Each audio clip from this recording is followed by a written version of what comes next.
in our storage cupboard at the Saanich ILC.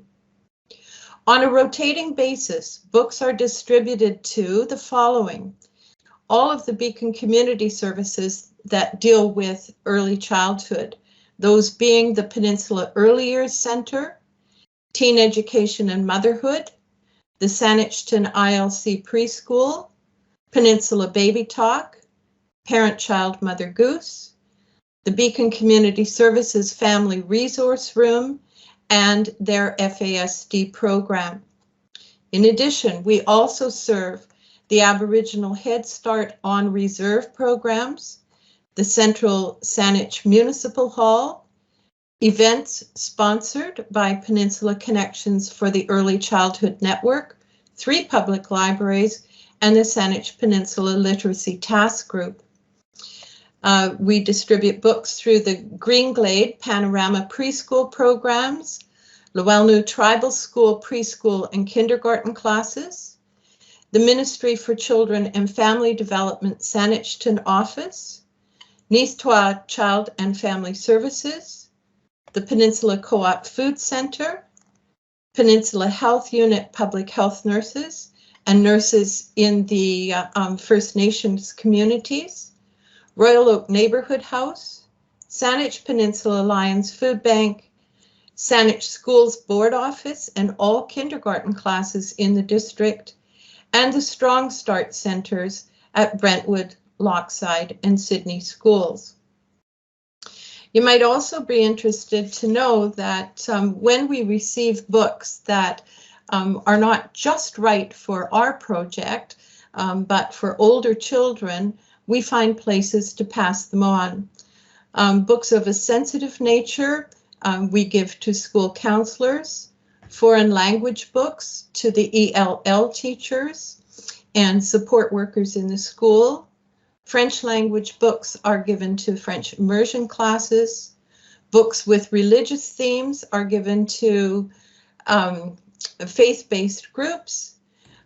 Books about the tooth fairy, dental hygiene, and so on go to the Orca Dental Care Clinic Society in Sydney. And the very special and very expensive books are set aside as single copies for the Peninsula Food Bank for people to select as gifts at Christmas time. We also give books to the out-of-school care programs, after-school homework clubs across the peninsula, including those in First Nations communities, and people who asked for books to include in their little free libraries. You might also be interested to know that since 2009, we have provided a new book for each child incoming to kindergarten, over 5,400 books in all, and this year over 500 new books.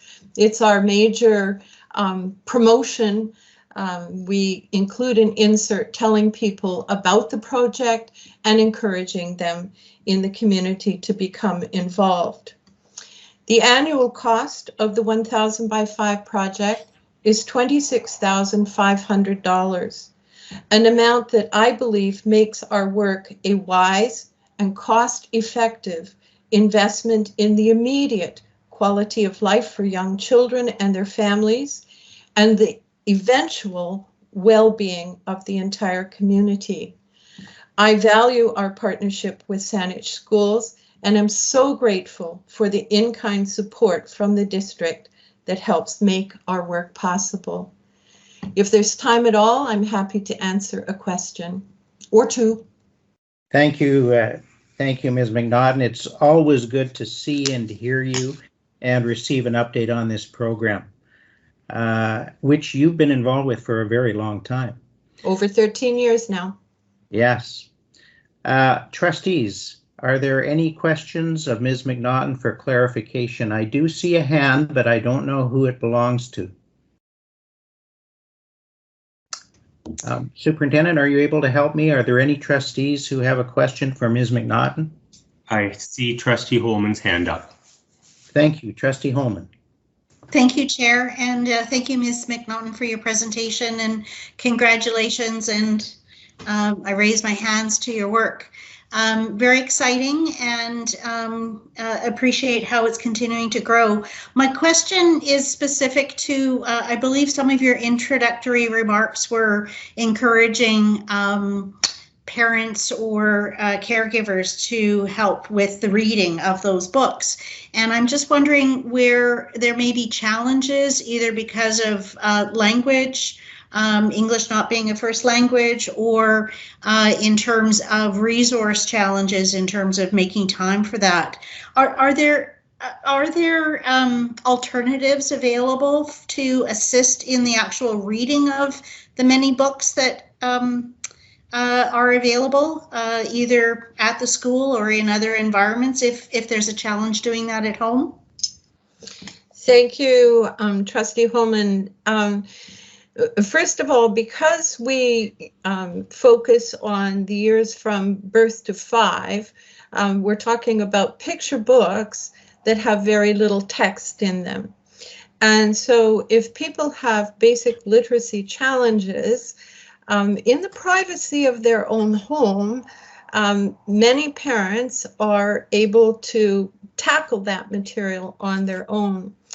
We, as myself and the project volunteers, keep a respectful distance from the recipients. The books are given to them through the agencies that they may be attending.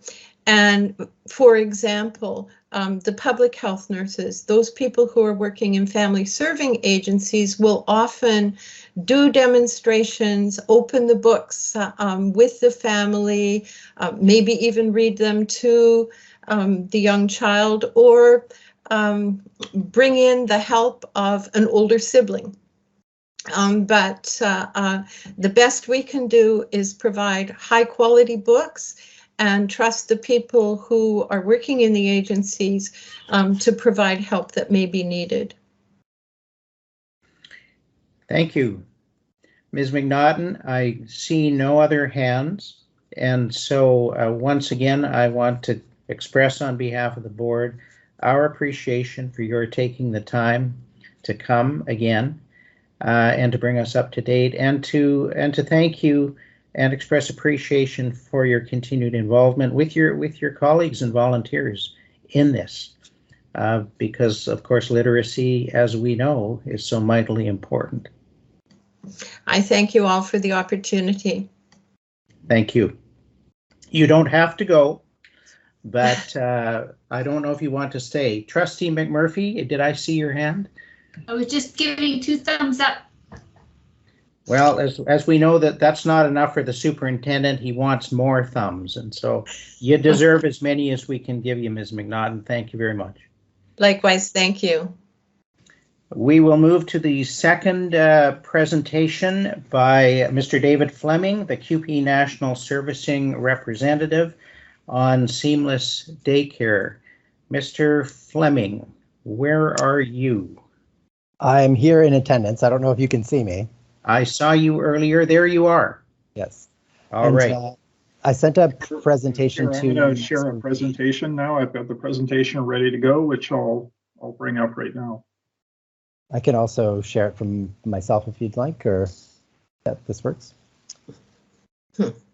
So thanks for your time this evening. My name is David Fleming. I'm a national rep with the Canadian Union of Public Employees, and right now I'm engaged in our campaign to promote public childcare and integration of childcare with the public education system in British Columbia. If you could advance the slide. So, as many of you know, we have a critical lack of childcare services in almost every community in the province. The existing system is a market-based system of childcare that hasn't worked. It's inadequately supplied spaces. There's been an unfair distribution of services. To the extent that we're probably a little better than this now, but essentially 20% of the childcare need in the province of British Columbia is met. And so this current model is lacking. And I think there's a consensus building around that. And we're seeing the government steps to correct it. But quality childcare remains out of reach for families due to high fees, long wait lists. Even if you can afford the fees, there's just no spaces to be had. And this fractured patchwork system doesn't have any kind of centralized planning and unresponsive to systemic needs. And so an example of that was early in the pandemic when we desperately needed childcare for essential workers. It was actually the public education system in most communities in the province that stepped up and met that challenge. If you could advance the slide. And just to speak to the need, in most communities, school-age care is actually a pretty critically lacking. In the Saanich region, childcare reports conducted by a consortium of local governments showed that in school district 63's boundaries, there's a shortage of over 800 spaces of school-age care. Those reports also outline barriers to existing new spaces. And many of those barriers, the school district is in a unique position to overcome. If you could advance the slide. So integration of childcare into schools is a better model for kids and families. So there are thousands of cost-effective spaces available in every region of the province through school districts. Direct provision of care by school district integrates early care and learning into the school day and makes an experience or a seamless continuum of care for learners. And this would increase available childcare while delivering a very high quality, value added system of early care and education that isn't the same as co-located childcare. Recent changes in the School Act and childcare licensing regulations mean that opening childcare spaces publicly operated by school districts is easier than it's ever been in British Columbia. And on a systemic scale, school districts are the best place to do this on a province-wide basis and have the value added of democratic local oversight to ensure quality and accountability to the community. If you could advance the slide. So benefits of integrated childcare: improved access and fewer transitions for kids, enhanced and informed care that's education focused, the coordination of care and learning between before and after school and school day programming, which is a thing that we lack in a lot of the models that exist today. More secure and reliable childcare options very quickly available in communities, and new opportunities to recruit and retain high quality education assistants and early childhood educators. And then something we all want to see, increased investment in our public education system. If you could advance the slide. Just to give you a snapshot of what it could look like to have integrated early care and learning, children could arrive at the public school for before school care and be met by education assistants who are part of that school community, and they will provide the childcare until the bell. Kids go to school during the day, and in the afternoon, they're met by different EAs who are also from that school community, different from the EAs that were there in the morning, and they would lead out of school care to the time that the kids are picked up by their guardians or parents.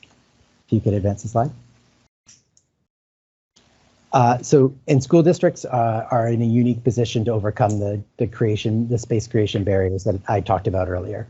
So school districts have access to physical space. There's no requirement for significant capital investments, and there are better use of taxpayer funded facilities. So there might be minor modifications or renovations that need to be done, if at all, but we already have the spaces. We have the school districts have the qualified workforce. They are uniquely positioned to mobilize underemployed pre-existing staff, and they have the ability to create high quality jobs in the community. So where in addition to recruiting and retaining the existing staff, they can recruit new staff and create better jobs than the private sector alternatives. And we have an existing oversight model. We have management, maintenance, and governance structures that already exist, and we don't require new funding for those structures. And in terms of funding, that's something I think we all are aware of, and there's opportunities to work collaboratively with all partners to secure funding so childcare enhances and doesn't detract from daytime learning or the existing core mission of public education bodies like school districts. So there are a variety of ways that the integrated care can be implemented, and we're pleased to work collaboratively on a model that works for students, teachers, families, workers, and the district. And finally, if you have any questions, I'd be happy to answer them. Thank you so much, Mr. Fleming. I see a couple of hands. First, Trustee Holman, and then Trustee Martin. Yes, thank you, Chair. Thank you, Mr. Fleming, for your presentation. And I know it's a it's a concern that's come before the board previously as well.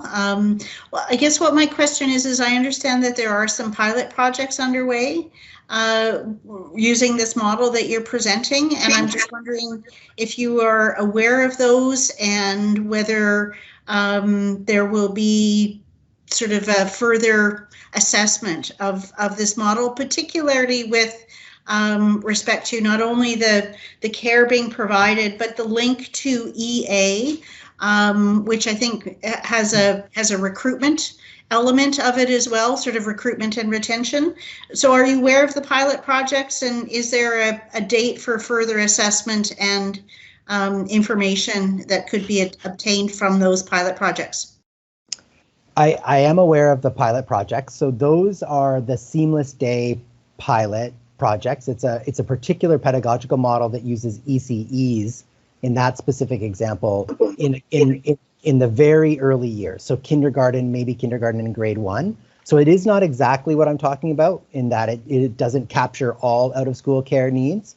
And that model is, as you indicate, very new. So in Oliver, it's been running. This will be its 3rd year, I think.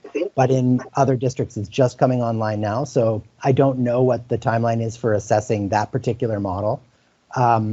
Probably they'll do some assessment of what's happened in School District 53 in Oliver, but it'll be some time before we have information about these pilots that are rolling out this school year. But I would say that I would differentiate that model in that it is looking at a particular set of supports for very early years learners transitioning from preschool or out of school care or being at home to kindergarten, whereas there's opportunities for school age care that runs from K to age 12 that in fact could use EAs. So you asked about EAs specifically, and EAs can provide school-aged care because what's required for school-aged care isn't an ECE credential. It is what's technically under the licensing called responsible adult, and educational assistants and other support staff in schools far exceed that qualification. And educational assistants specifically are well qualified for the education and social and emotional developmental needs of school-aged kids. Thank you. Trustee Martin? Thank you, Chair. I have no question. Actually, Trustee Holman had asked my question, so thank you. Thank you. Are there any other questions from trustees for Mr. Fleming? Seeing none, thank you again, Mr. Fleming, for taking the time to prepare your presentation and to come and share it with us. It's an initiative that I'm sure the board will be interested in, and this is a good way to familiarize ourselves with it in the early stages.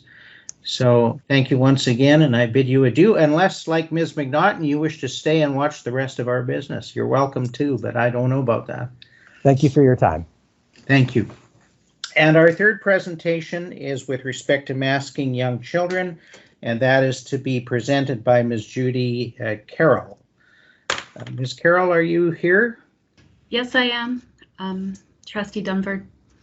Thank you. And I have her presentation. Just give me a second here to pull it up. And my presentation is dense, so I'm going to move through the slides really quickly to make sure that I get under that 5 minutes. I timed it, I think I'm at 5 minutes and 34 seconds. Very good, thank you. Yeah, so you may want to look at it later. All right, here goes. My name is Judy Carroll. I am a mother of 4 children and have been a parent in this school district for 13 years. I come to you today as a concerned parent on behalf of hundreds of parents that share similar concerns about the masking of our children. As I make our presentation, I want to ask all of you to open your hearts and minds to consider the evidence presented and the legal and moral ramifications of our concerns. Masking our children, is it effective? Next slide. Yeah, next slide. So we're going to start off with why are we masking our kids? Well, let's look at the data. The BC CDC reports low death rate in children nationally. There was only 17 deaths in the entire time of this pandemic in the 0 to 19 years age group. Next slide. They also state in a report that on October 7th that pediatric hospitalization rates remain very low and stable, and deaths are extremely rare. In fact, in the 5 to 17 year age group, there has been 0 COVID deaths nationally.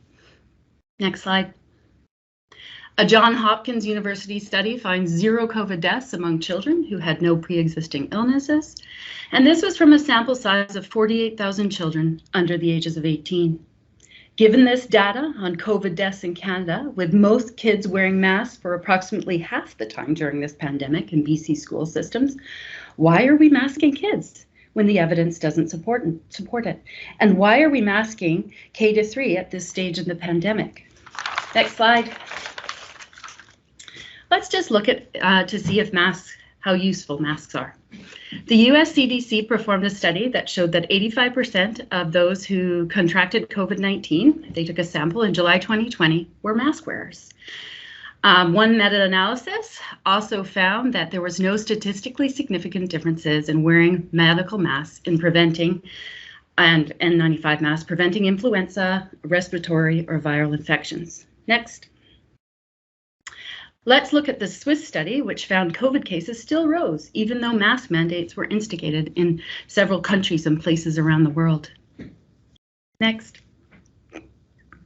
There has also been extensive randomized controlled trial studies, and what they have found is masks and the N95 respirators do not work to prevent respiratory influenza-like illnesses, and ones like COVID that are believed to be transmitted by droplets and aerosol particles. Next. There is increasing evidence that the novel coronavirus is transmitted, at least in indoor settings, not only by droplets, but also by these smaller aerosols. So these research articles state this and have found that. But due to the large pore size and pore fit, most masks cannot filter out the aerosols, and over 90% of the aerosols penetrate and bypass the mask and fill a medium-sized room within minutes. Next. Consequences of wearing masks, harmful consequences. The psychological, social, emotional, and cognitive effects of wearing masks over a long duration are significant when we are concerned about the development and health of our children. The US CDC, let's look at some research again, found in their double mask study in February 2021 that masking may impede breathing, which can trigger a variety of symptoms, including anxiety attacks in children. In April to October 2020 in the US, emergency room visits linked to mental health problems, anxiety for children aged 5 to 11 and 12 to 17 were increased, were on the increase. Anxiety and suicidal ideation is also on the rise for our young. Next slide. One notable leading neurologist in Europe, Dr. Gries Bryson, has stated that rebreathing of our exhaled air will without a doubt create oxygen deficiency and a flooding of carbon dioxide. The human brain is sensitive to oxygen deprivation, and therefore functionality must be affected by the low oxygen levels. She is further concerned about the prolonged mask wearing and how this could contribute to the risk of neurodegenerative disorders, especially in children. Next slide. The German-wide registry in October 2020 found that 68% of parents out of the 26,000 children that were reported for found increased irritability, headaches, concentration issues, less happiness, impaired learning, drowsiness, or fatigue. And this was on kids that were wearing masks 270 minutes per day on average. Next slide, please. Another concern is the psychological damage and impacts on cognitive development. In particular, children with special needs often require the ability to recognize facial expressions as part of their ongoing development, and most children need this as well, particularly the young ones. Next, please. And there is physical concerns of bacterial and viral infection. Exhaled virus and bacterial will not be able to escape properly and can cause illness. So this accumulated evidence suggests more harms than good. This really is not an issue of the science, as kids do not spread the virus readily to kids or to others when we look at the numbers. They do not get severely ill or die from this. So What is the benefits of masks for children? Is masking of children really more about seeming to be doing something, even if it's ineffective or possibly harmful? Masks in children with such near zero risk of transmission and illness from COVID is not necessary and illogical. We, myself and the parents here, have gathered this evidence, and we, the parents, put the onus now on the school district and the Board of Trustees to provide some statistical evidence to all the families of the 8,000 children in the school district to justify these measures and substantiate the mandates. We are also asking you and imploring you to care and look beyond the provincial health order directives if they are clearly not making any sense. It is your responsibility to do so, nobody else's. This is a human rights issue, and you can be held accountable. We are concerned. Thank you. Thank you, Ms. Carroll, for your presentation. Trustees, are there any questions for Ms. Carroll? Trustee Martin. Thank you, Ms. Carroll, for your presentation. And clearly there's been a lot of time and there's a lot of feeling and commitment to this. I guess my question is, and your message has been heard and received. My question to you would be, a lot of this data is just in the last 3 months. And of course, we're all working with kind of a catch up. I happened to work in pediatrics in New York City about a number of years ago, and I can tell you in the US, what they're seeing is pediatric cases are going up and hospitalizations are going up significantly. Now it is in New York City, but I guess part of what's happening is there's a sense that the stats are not necessarily congruent, as you know, as you've spent a lot of time researching. And what we are seeing in public health, and I'm not a public health expert, I just know from speaking to people who are in pediatric care in the United States, it is of significant concern. And their response to us as people who take care of children would be do whatever you can, because kids are now the most vulnerable group outside of people with pre-existing conditions. Do you have a response to that? I do. I just want to see the data. Like the data in BC, it just shows that there's been 0 COVID deaths. So I'm curious as to where you're getting this information from.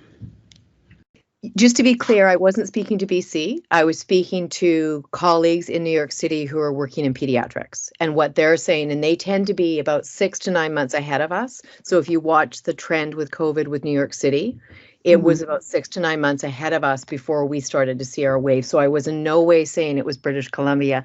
I guess what I'm saying is, this pandemic has continued to befuddle many of us. So I wasn't speaking to BC. I was saying that there is data within North America to show that actually children are of concern. Mm-hmm. And as they're unvaccinated and the 4th wave is hit. So I understand your response is show me the data, and the data that I'm referring to is the United States pediatric cases.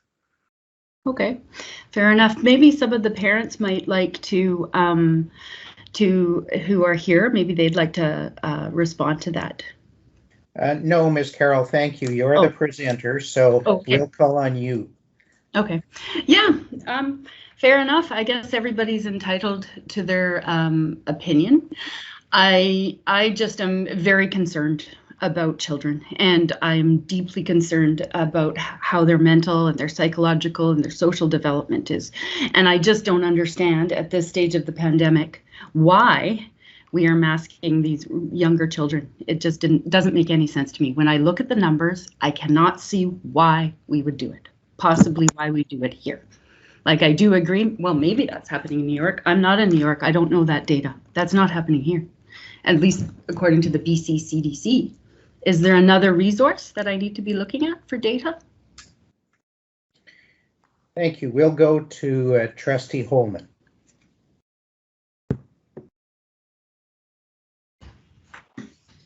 Thank you, Chair, and thank you, Ms. Carroll, for your presentation.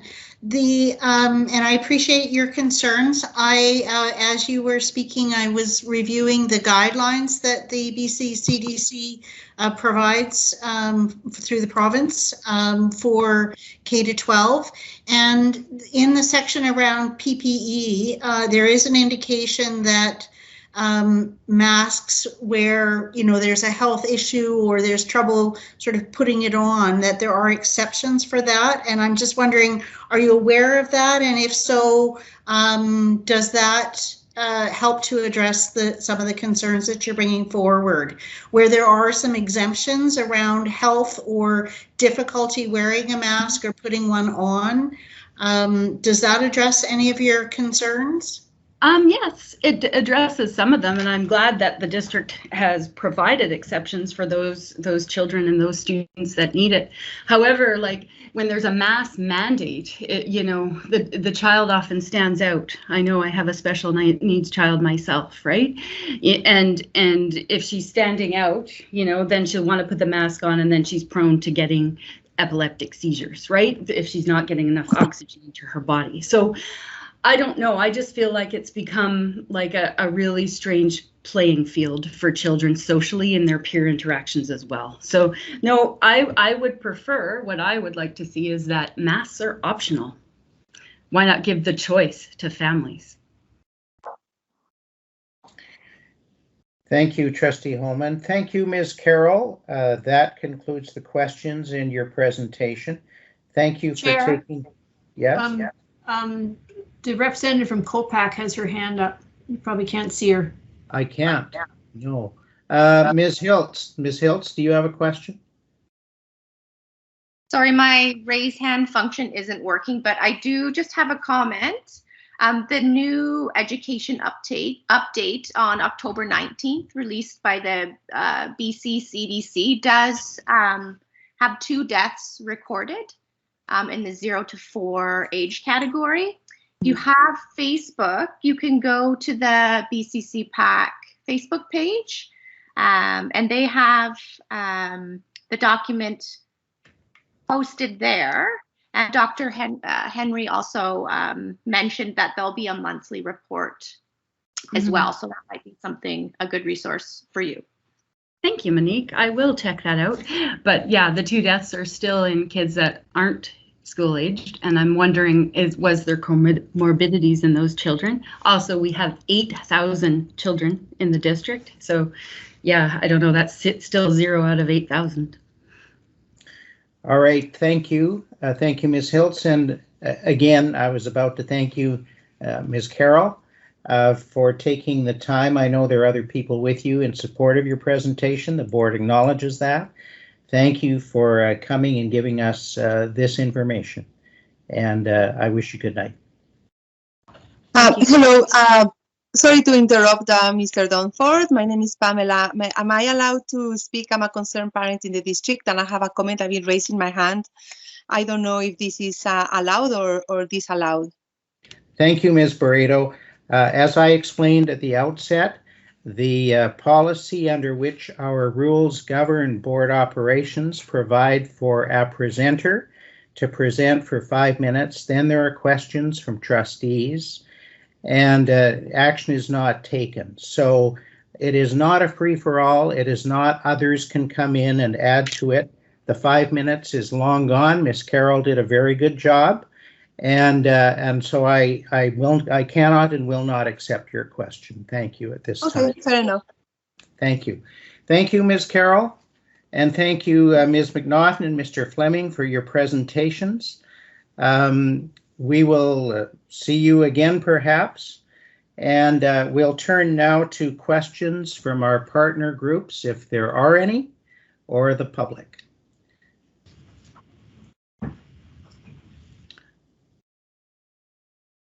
Superintendent, I'm not seeing any. Is that correct? I only see Monique's hand is up now. I don't know if it seems to be working now, Monique. Now she can't get it down. Now she can't. There, it's down now. Now she can't get Fully it down. functional. All right.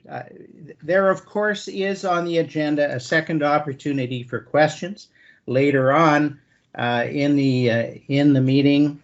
Wherein partner public who is here may have some questions with respect to business being transacted.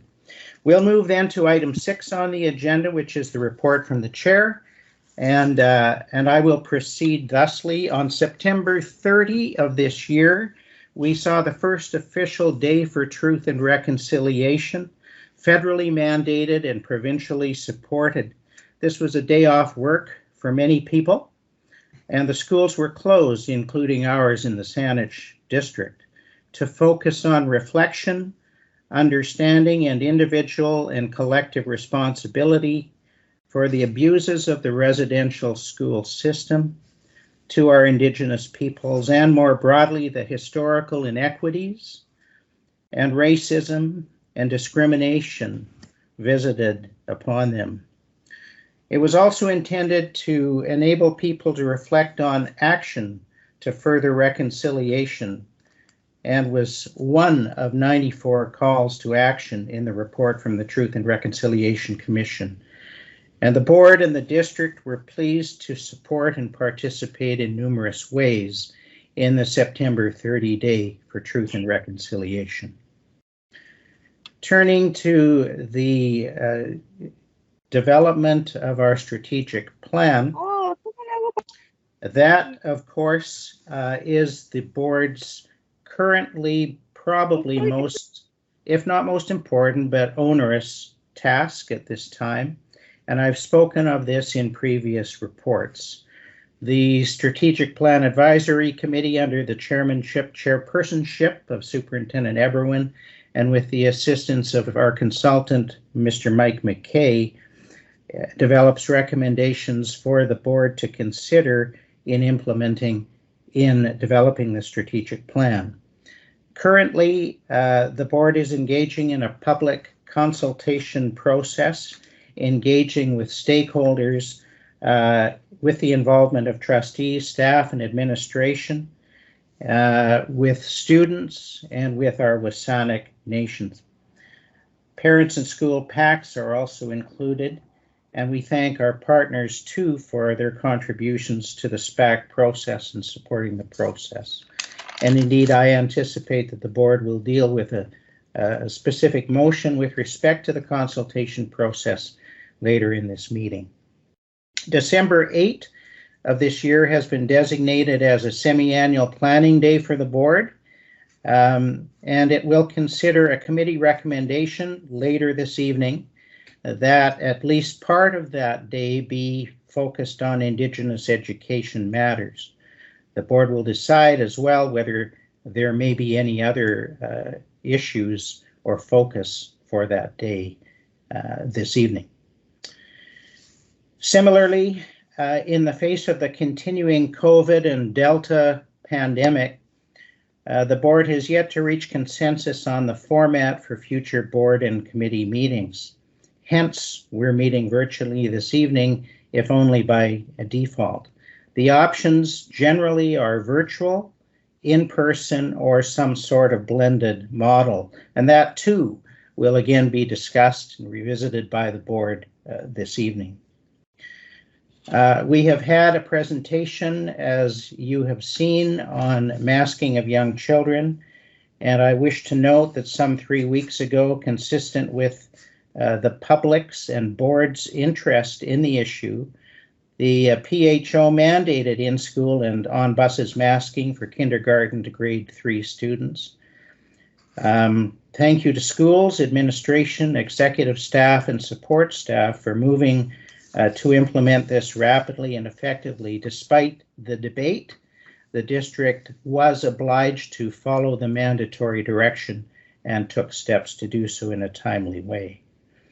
And then moving to mandatory vaccination, the board and the public and partners are aware of this as a prominent issue currently at play in the province, and that is whether or not school district staff, and I'm not speaking of ours, I'm speaking more broadly, should be mandatorily vaccinated. At the October 14 Board Chairs Conference in Vancouver, which I attended last weekend, this was considered, and a goodly number of board chairs expressed concern and annoyance, if I may be frank, on the perception that the province has downloaded this responsibility onto school districts when we are neither health nor legal experts in the field, and that it is properly the purview of the PHO. Also, I can report that boards across the province appear to have diverse views on the issue often depending on their location and their size. And then the second day of the conference, attended as well by Secretary Treasurer Reid, because Superintendent Eberwin had some other responsibilities far across the country, was the board chairs and partner liaison meeting. And my final item is a more detailed report on that partner liaison meeting. First, the board chairs on the Friday focused on the role of student assessment as a mechanism for supporting equity, including the importance of data, equity for Indigenous students, and outcomes generally. One of the useful panels was comprised of Denise Augustine of the Ministry of Education, Debbie Jeffries from FNESC, the First Nations Education Steering Committee, and Charles Ungerleider, whose name is known to us all from years past. There was also a BC ASBO, BC Association of School Business Officials, and BC SDA review of the financial matters, including accumulated reserves and new policy requirements, many of which the board is already familiar with from the work of Secretary Treasurer Reid. There was a discussion of by a BCPC Executive Director of upcoming bargaining and conversation with Minister Whiteside. The partner liaison meeting, which occurred on Friday, was held under a theme of equity in education. And again, we heard from Minister Whiteside. A reconciliation draft action plan was presented. There was a presentation by 3 school districts on equity in education and an anti-racism action plan presented. And when I'm in receipt of the relevant slide decks from those presentations, I'll be pleased to pass them to the board.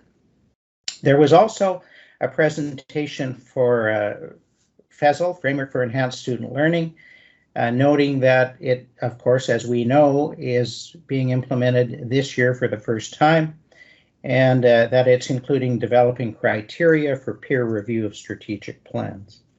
The importance of all of this, in part, was a reminder to boards that we have 2 jobs.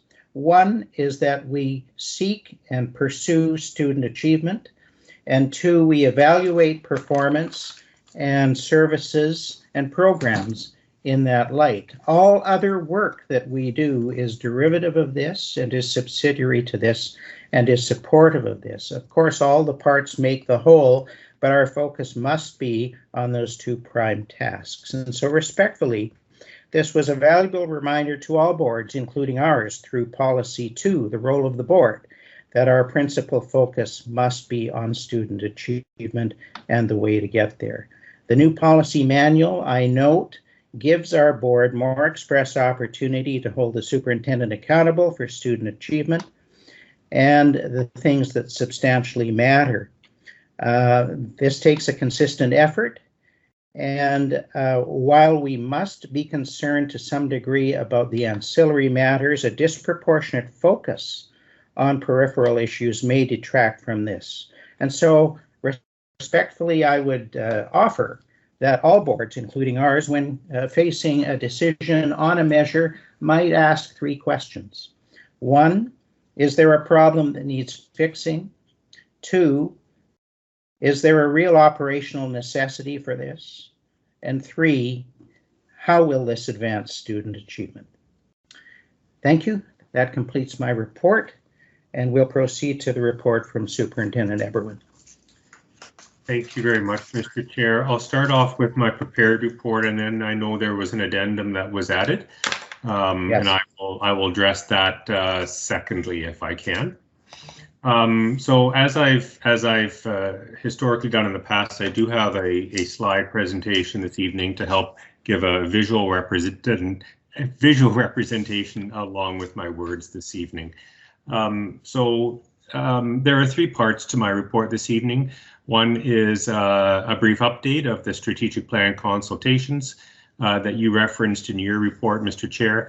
And I have some pictorial slides to show you around our district's response to the National Day for Truth and Reconciliation. And as indicated last month, with our recent enrollment report going to the ministry at the end of September, I have some updated numbers to share with the board and partners this evening. And so with regards to the important strategic plan renewal that is upon the board this year, the board has worked diligently to provide a robust consultation process. And in terms of the update from last month, we are in the process, for example, of setting 2 community meetings with the WSÁNEĆ Nation. They are currently scheduled for October 26th and November 3rd, and we're still waiting for some final details around those. We feel very lucky to be invited into community at this point in time, seeing as their communities for the most part are not welcoming guests in. So we should, as I know the board does, feel very honored that we have the strong relationship with the nation that we do, and we will have an opportunity to converse with them before their seasonal Longhouse celebrations begin in just a couple of weeks.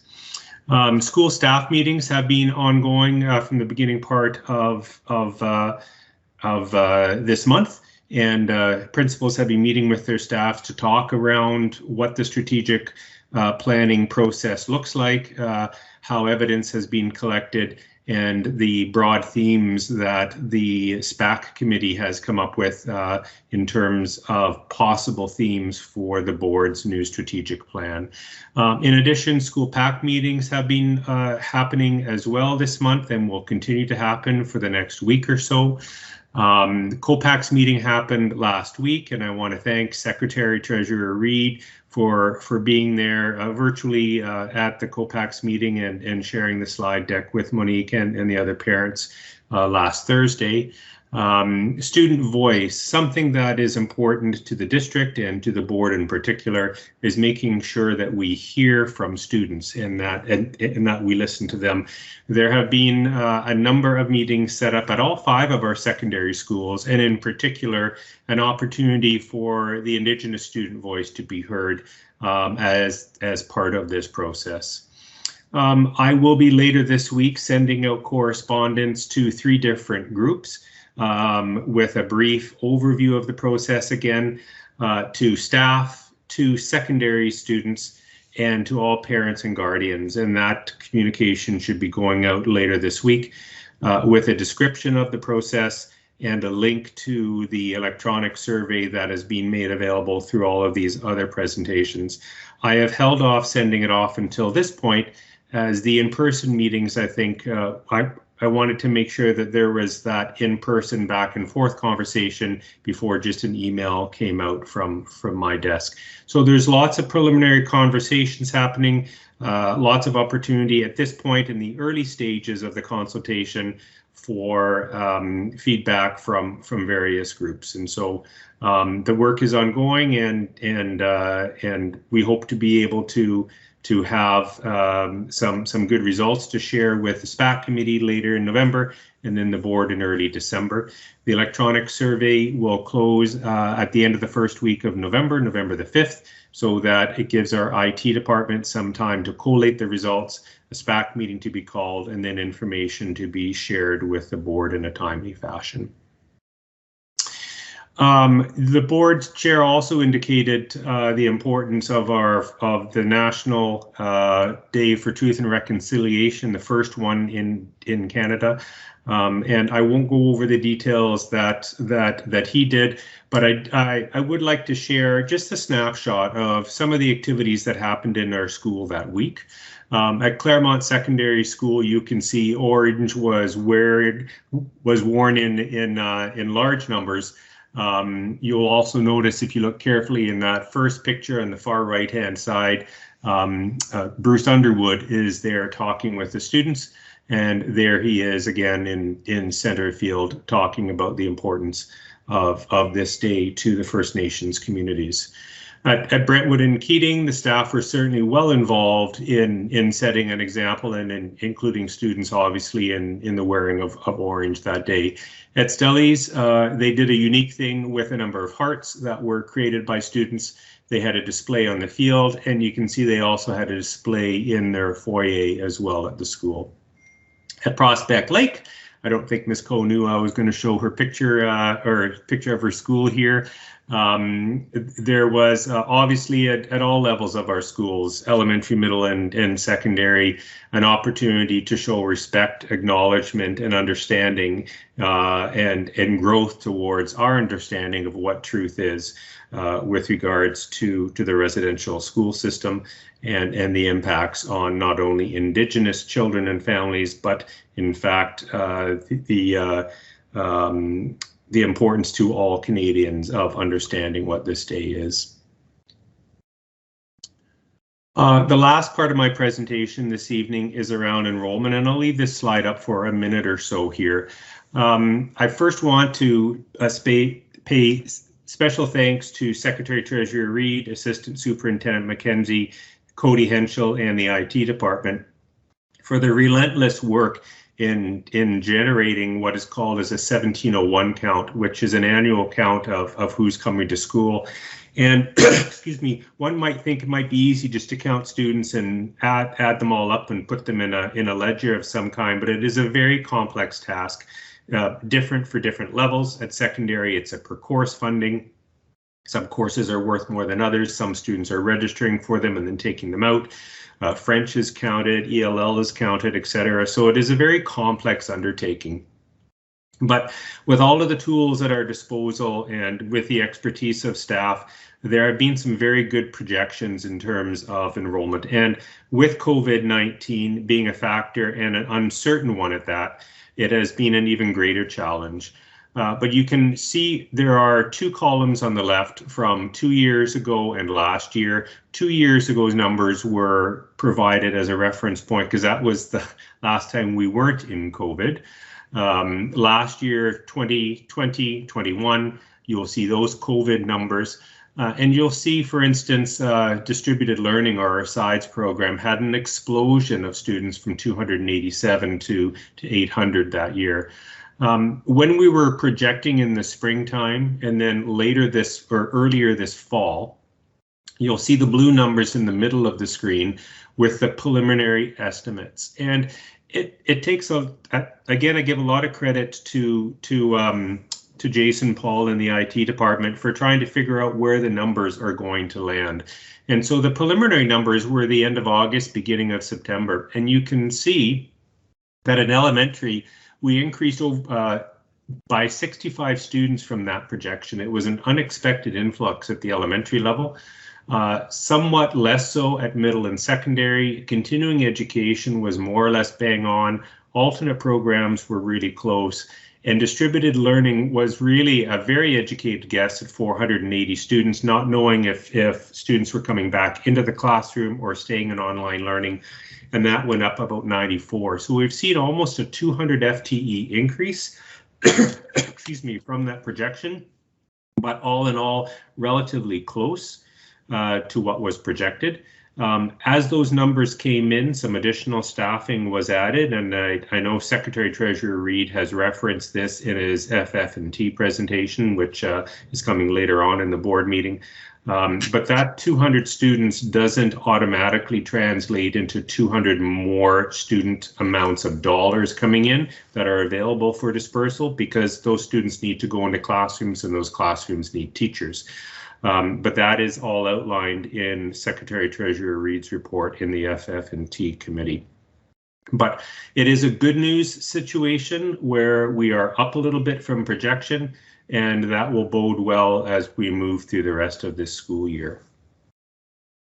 So that concludes my report, Mr. Chair, and certainly if there are any questions, I could certainly take them at this time.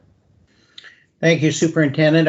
I see Trustee McMurphy and Trustee Holman at this point. Trustee McMurphy, please. You're muted, Trustee McMurphy. I think Trustee Holman had her hand up ahead of me, if she wants to go ahead. I didn't see that. I saw you. I'll go ahead then. So. Sorry, don't waste time fighting over who goes first. Thanks very much for the report, Superintendent. I had a question about the numbers, and I don't think they go on the 1701 form, but I was wondering, do you have any update on our international enrollment at the moment? Oh, that's a good question. Thank you very much. I will actually defer to either Mr. Reid or to Mr. McKenzie on that. I know we had projected a slight increase over the 200 we were anticipating. I'm not sure if we have that final number at this point, Mr. Reid. Yeah, through the chair, we in this year's budget, in the preliminary budget, we had forecasted 200 FTE, which was a modest increase over the previous year, but still quite a bit below the pre-COVID average, which was around 320 to 325. So our budget was based on 200 FTE. At this point in time, it is looking likely that we're probably going to be in the 220 FTE range, so a little bit above budget. Excuse me, and I believe this is also referenced was referenced in a briefing that went to FF&T last week around final enrollment and funding. Thank you. And Trustee Holman. Yes, thank you, Chair, and thank you, Superintendent, for the report. Very comprehensive. My question relates to the consultation survey for the strategic plan 2022 to 27. I appreciate that those consultations are underway and that there'll be communication coming out from yourself and from PACS. What specifically my question is when I look at the district's website on the homepage, there isn't a tab or any sort of announcement of that process underway. When I search the website, I do find the consultation survey under a strategic plan 2022-27 heading, but I don't see it anywhere. So I guess what I'm wondering is as the communication unfolds, will there be something on the main page of the district's website so that people, when they land there, can find their way to update on the progress as well as participate in the survey? Will that be added to the main page? Through the chair, thank you, Trustee Holman. It's an excellent point. It again outlines the fact that our website is a very difficult communication tool right now. It certainly is on the page, as you have indicated, and the links that have been provided out to date certainly link to it. But I will work with IT to see if there's a way to make it more prominent so that there is an awareness. Our website is let's say frustrating to say the least in terms of its accessibility and its limitations. We don't have a lot of flexibility in adding new things to the front page, but I will certainly look into that and see if there's a way of making something more prominent. Absolutely. Thank you. Thank you. And Trustee Silzer. Thank you, Chair. I just have a question about the actual 1701 count for fall enrollment. Last year's actual enrollment was 7,406 students, and this year's actual enrollment is 17 students less. Could you please help me to understand how we have an increase of 200 when it looks like we have 17 students less? Oh, thank you. It's a great question. The 200 more is over the projection that the board created a budget for. So that was the springtime projection of 7,190, and we exceeded that projection by about 200 students. And that, in terms of funding, makes more difference than the actual numbers? I will interject here, but I will ask Secretary Treasurer Reid to help supplement my answer. The 200 students is an increase, but because if you notice the 2020-21 number at the bottom was 7,400. I can show the screen again if that's helpful to you. It was 7,400 students. The preliminary this year was 7,100. That 7,400 was quite the spike because of the increase in enrollment in distributed learning. And so as you see, we projected 480 students in distributed or online learning and are now realizing about 574. So we've increased over the projection from last springtime, but we're still lower by a little bit than where we were in that larger year with the spike in our SIDES program.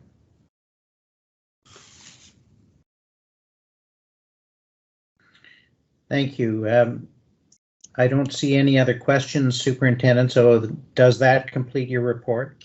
For this section, yes, Mr. Chair, but there was an addendum that was added, and so yes. I'll take this opportunity, and I'm going to engage Director Braniff in this conversation as well too.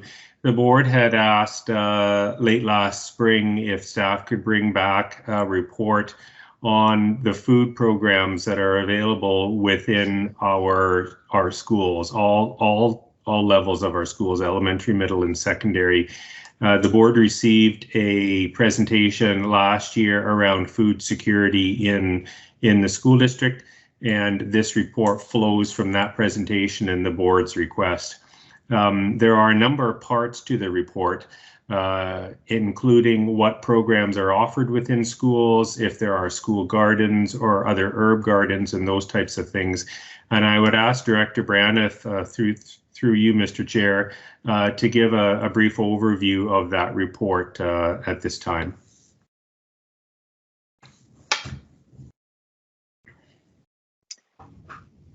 Great, thank you. So the report I put at the top of the report, the motion that came, and it specifically talks about food gardens and supports, and hence that being reflective in the information sheet that you have in front of you. The first paragraph we talk about during that initial presentation that Superintendent Everyone was speaking to. So I've given you a little bit of that summary just as a reminder about some of the data and what we're finding in terms of food security, particularly on the South Island. We do have a variety of ways that this is addressed within our schools. And so I've summarized that through school-based meal and snack programs, through school food gardens, and then through community sports. The school meal and support programs, you'll see I've put a few bullet points there for you to explain what that looks like and how that works at the schools. We have it's targeted in our district. So it isn't a universal food program for all students to access, but it's targeted for students who are in need. And that in some schools is as an as-needed basis as students are presenting or families are needing that support. And in other schools, it's more formalized and more structured. And because of the needs of that community, there's a formalized response where they always have a lunch program, for example, for those, let's say, 20 students that need it. So the information is there for you to see. It's a no-cost program for all of students who are needing that, and costs are covered either through PAC and also through community supports. I have attached a table at the back of it, at the bottom of this document, that talks about specifically, because the request came in specifically, which schools offer what. And so you can see that table, and happy to answer any questions that may come from that table. Just to again reiterate, the as needed means that if a student is needing food at any of our schools, we're always providing that and making sure that they have that. So all of our schools, all of our families have access to food as needed when food security is a concern. And then the check mark is when there's more of a structured program that's in response to the needs of that community. In terms of communication to the families and schools, so the question came up, how do people know that that's there? It's really food security and supporting our families that becomes part of what our school teams and our principals and vice principals talk with our families in terms of what supports are available for all additional things. How do you have extra support for counseling or for learning assistance, or food becomes one of those pieces that is enveloped into that. And as with those things, that information has gone in a variety of different ways. You can see some of the ones that I've listed there. It's not conclusive, and it certainly isn't that every single school does every one of these things, but this gives you a sample of what some of those pieces look like. So newsletters and updates are sent to families. The information is embedded there. PAC meetings, some schools have, PACs have like a parent page or an information page that they go to. There is sometimes communication out through a website. So they may have, like one of our schools has a link to some community programs that might be available for them. And then school-based team meetings is probably when you look at the more individual pieces that are coming up, it's typically coming from teachers that are noticing either an increase in baseline behavior or something that's happening for the student. They're bringing it to their school-based teams, and then they're reaching out individually and confidentially to those families to see where they can find some support. So within the school community, schools are communicating that out to their families. I have, a caution around advertising that in a broader way in terms of listing out, kind of like making that out in terms of just the stigmatizing and just being really cautious and aware of how that could be stigmatizing for families that are in those communities, and just making sure that however it's communicated, it's always done with respect to the families and the needs that they have. The second page talks a little bit about school gardens and community supports, and you'll see again another table that's attached where you look at some school gardens and that's to varying degrees. We have some that are quite formalized and quite large, and it's the food that's taken from the school gardens is back into the food programs and helping with food security for families. During COVID, when we were giving out some food cards to families, I know like at Sydney Elementary, they went through and they took their food garden, and we were actually able to then give the food back to some of those families who are in need, and they were picking up fresh produce that was grown in the school gardens in addition to some of the other support. So it can look in varying different ways across the district. The champions and the people who are taking that on, I think it's important to note that that is done on a volunteer basis. Those are staff who are passionate about what they're doing, or parents if that's what's happening. That there's always that staff that's leading that's passionate and is wanting to move that forward in their building. Through the diversity and inclusion department under the Healthy Schools part of that portfolio, we are part of a Farm to School BC advisory. So we're connected in with the group that is connecting all the regional schools and looking at what supports are available. They sometimes connect us to grants. They'll come and help schools establish gardens, and they become that liaison for us between local community and local food sources and our schools. So just thought it was important for you to know that we are connected that way as well. And then finally, the community supports. I think that if we're talking about food security, it's just really important to always circle back to how are we helping and wrapping supports around all families and looking at the community level of that. It's not just something for schools, but it's schools in partnership with community. So a lot of what we do in schools is helping parents to navigate that, helping to connect them to places like Beacon, to places that are offering larger supports for the families that are in that kind of not crisis perhaps at times, but sometimes it's quite an extended period where they're really struggling with the food security. So then it just leads into the last two pages, which are the tables, the first one of the school food program, and then the last one of the school gardens. I feel like I spoke through very quickly trying to move through that information, but hopefully you've had a chance prior to today's meeting to take a look, and happy to answer questions as they come forward. Thank you, Ms. Braniff. Trustee Holman, please.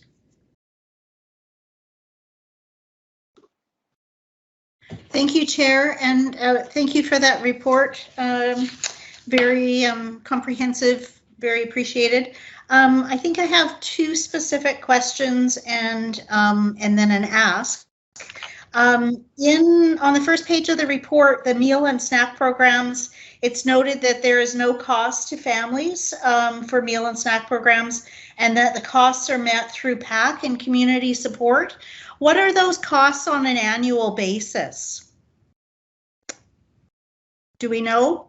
It varies across it. Well, I do know that because there was a survey that was done from the ministry, was asking our schools of what the costs are going in. So it varies quite a bit. We've got from schools that are paying, or the PACs that are putting in maybe $100 to $200, all the way through to schools that are getting support from community, and we're looking at a few thousand. So there's quite a vary amount depending on the school and the needs of that community. Okay, if at some point that is available to the board, that would be helpful. This did come up as part of the consultation with one of the PACs around strategic planning, was the cost of to the PACs to support these programs. So if that's possible down the road, that would be helpful. The other question that I have is the Farm to School BC advisory. I appreciate that staff are participating in that regional sort of table of discussion. I would ask whether it would be possible to either have a presentation either from that group or perhaps at Ed Directions internally. Would appreciate knowing more about it and knowing which schools are participating in that. I know we've got the garden list. I'm just wondering if it would be possible to get more information about that roundtable. Staff? I could just clarify, if I could, Chair Dunford, the table, it's not schools participating. I participate on behalf of the district and bring information back, and then schools are participating through opportunities that they create, but it isn't something that schools sign up to be a part of. It's a way of information coming back to the district, and then as the district lead, I'm disseminating it out to schools that are participating in the gardens and so on, that the table that you already have. Okay, well, thank you for that clarification. My ask would be for possibly putting that on an Ed Directions committee in the future. Thank you. Thank you, Trustee Holman. And Trustee Martin, please. Thank you, Chair Dunford. Director Braniff, just a question, and it can certainly come back later. If there was some specific directive that the board could do to support greater food security, it seems like there's tremendous efforts being made and it seems to be very school and community focused. Is there one that you would have for us to consider?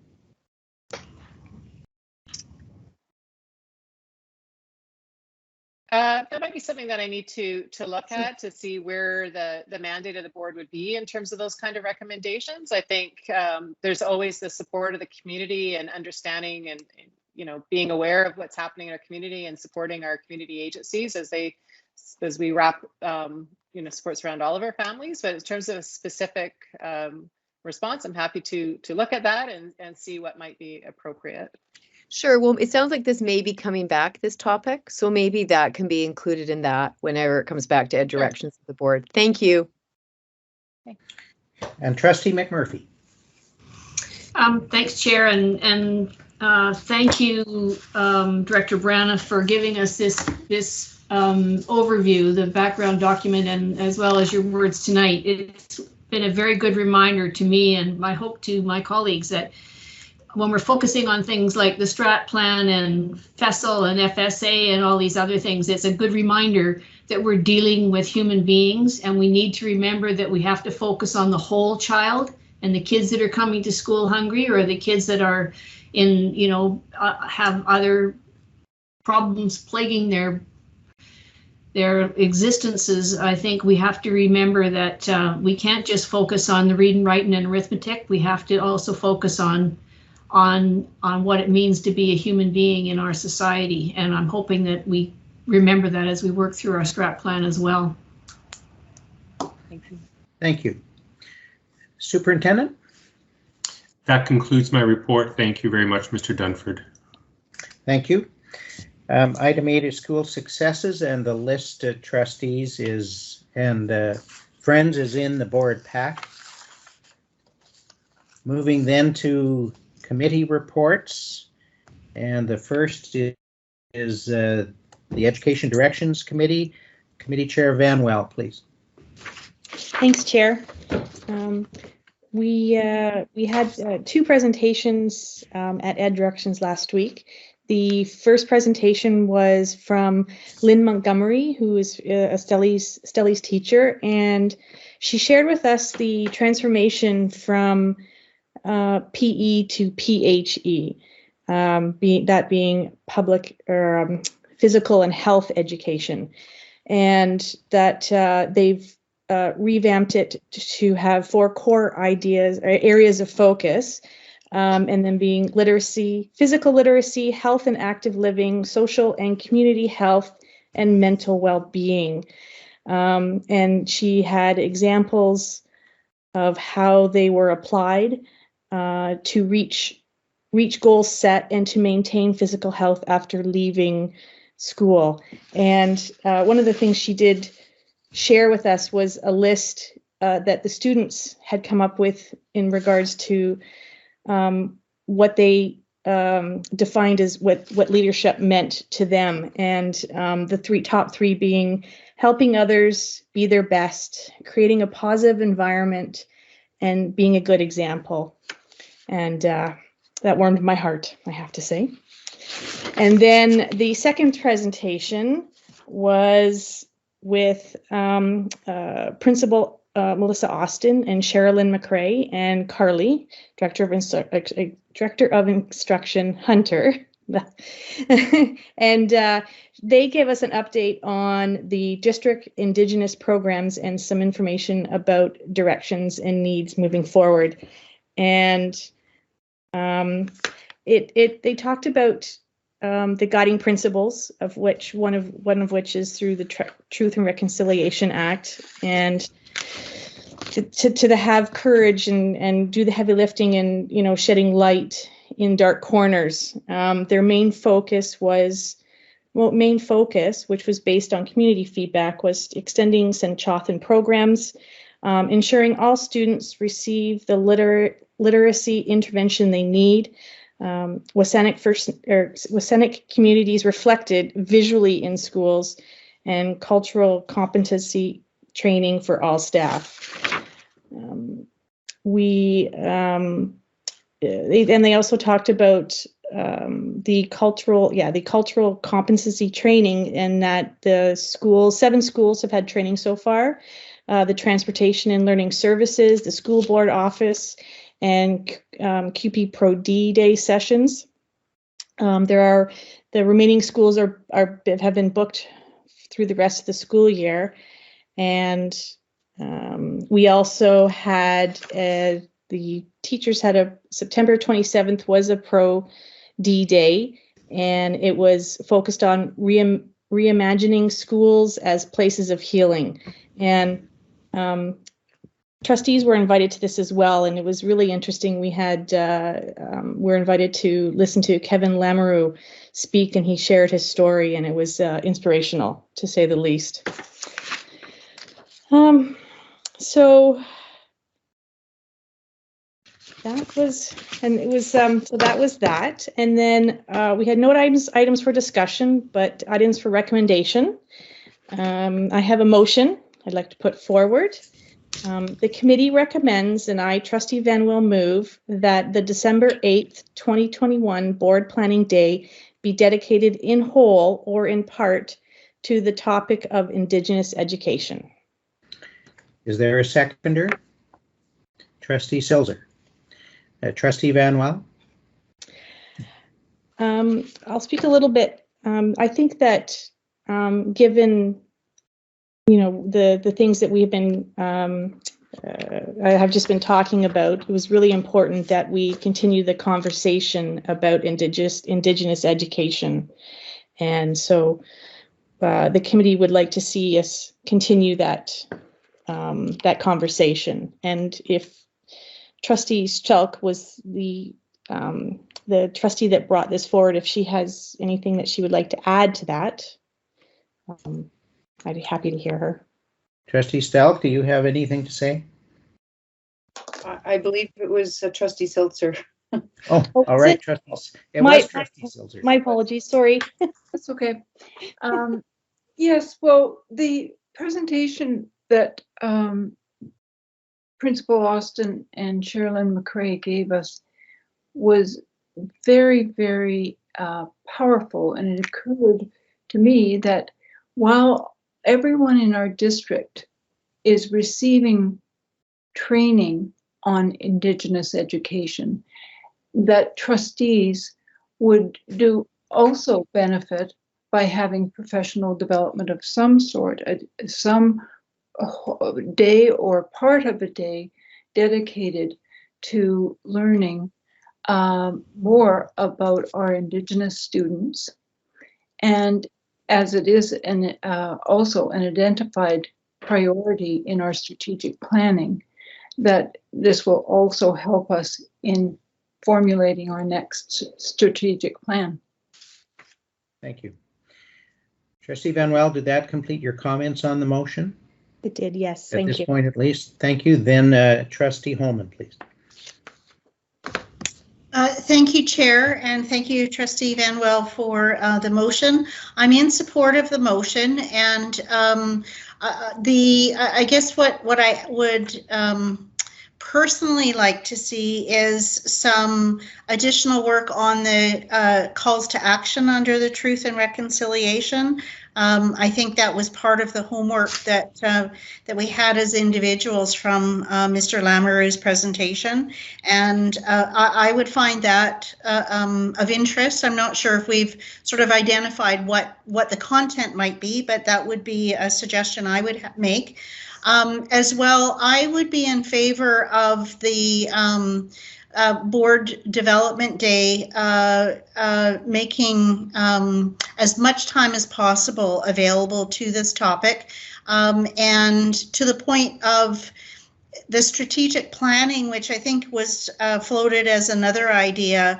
I believe we've done sufficient development on strategic planning at our board planning days, and with the work of the committee that's underway, that work would continue through the committee and through the board work, as opposed to a development day. So I think when we're talking about this motion being a part of the day, I would like it to be a significant part of the day, and just wanted to voice those comments. Thank you. Thank you. Trustee McMurphy. Thanks, Chair. I'm not sure what form or what objectives would be attached to the commitment to the topic of Indigenous education. I'm not, you know, I don't know what the day or part of the day would look like, what we would be doing, but I just want to disagree slightly with Trustee Silser, who said that Indigenous education is part of our strat plan. It might be part of our strat plan. I just want to caution us that, you know, we have possible topics. We are out consulting with our various communities right now about what may or may not be in our strat plan, but I'm sure we all think that probably Indigenous education will end up as a significant part of our strat plan, but I just want to emphasize that, you know, our strat plan is not determined or decided yet. So but that notwithstanding, I think it's always useful for us to know more about what we as trustees could do to help facilitate better progress with regard to the learning experiences of Indigenous students in School District 63. Thank you. Trustee Silser. Thank you, Chair. Yes, well, absolutely, our strategic plan is not completed, but certainly in the consultations, we have themes that are being discussed, and we all know that Indigenous learning is part of it. But the other thing is that the Truth and Reconciliation report recommendations include, as Kevin Lamoureux told us, include a significant number of recommendations that relate to education. And certainly we would hope that any facilitator or planners of our planning day would include some inclusion of the TRC report, so that we can all actually have a good exercise in reflecting on how we as trustees of the Board of Education in School District 63, how we're doing and what more we can do. So I look forward to, if this motion passes, that we can have a good day or part thereof. Thank you. Thank you. Trustee Stelk. Thank you. Through the chair, I just a couple of points. Respectfully, I do think to have some discussion with respect to Indigenous education is valuable. I think we should leave the content of that completely to our Indigenous educators, and not be prescribing what we should or shouldn't cover. I think I would like to leave it up to them to tell us what we need to know. And I would like to have some time during the day. I think it's a good opportunity for the board to talk about the strategic planning process, whether it's a third or a quarter or half, whatever it is. I would be in favor of that. Thank you. Thank you. Is there further discussion on the motion? Trustee Holman again? Yes, thank you, Chair. And I'm looking for some clarification through you to staff in terms of the guidelines around what sort of fits within the professional development day versus what fits within board business around strategic planning. I'm just wondering whether that sort of clarification would be helpful for the board and for members attending the meeting this evening. Superintendent, would you like to have a go at that? Sure, I'll see if I can respond in a way that is helpful and productive, Trustee Holman. I think part of the reason for setting aside at least a section of the day on December 8th is if there needed to be more conversation and discussion just around where we were in the process at this point in time without necessarily having to make any decisions at that point, but just giving that opportunity for greater dialogue between trustees and staff once we have a look at the preliminary consultations that come back. It certainly wouldn't be used for any decision-making processes because that's a board responsibility and it would be more appropriately held at a public meeting.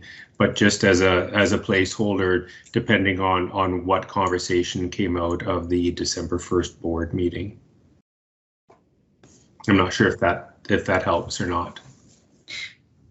I guess I was looking for sort of within our governance, the kind of how do we define what sort of fits within the professional development and what should flow through the committee or through the board, as opposed to a meeting that's not sort of within the public purview. I see Secretary Treasurer Reid is offering to answer something.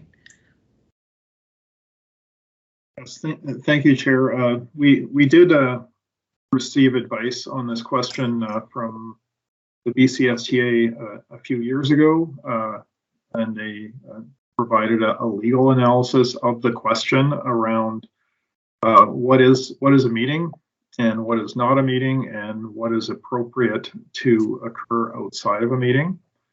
And the principle that's applied is that any material part of a decision-making process should happen in a properly constituted board meeting, but that it is perfectly fine to have board planning days that lead the groundwork for that decision-making process and that are include professional development, but also include informational sessions. Trustee McMurphy for a second time.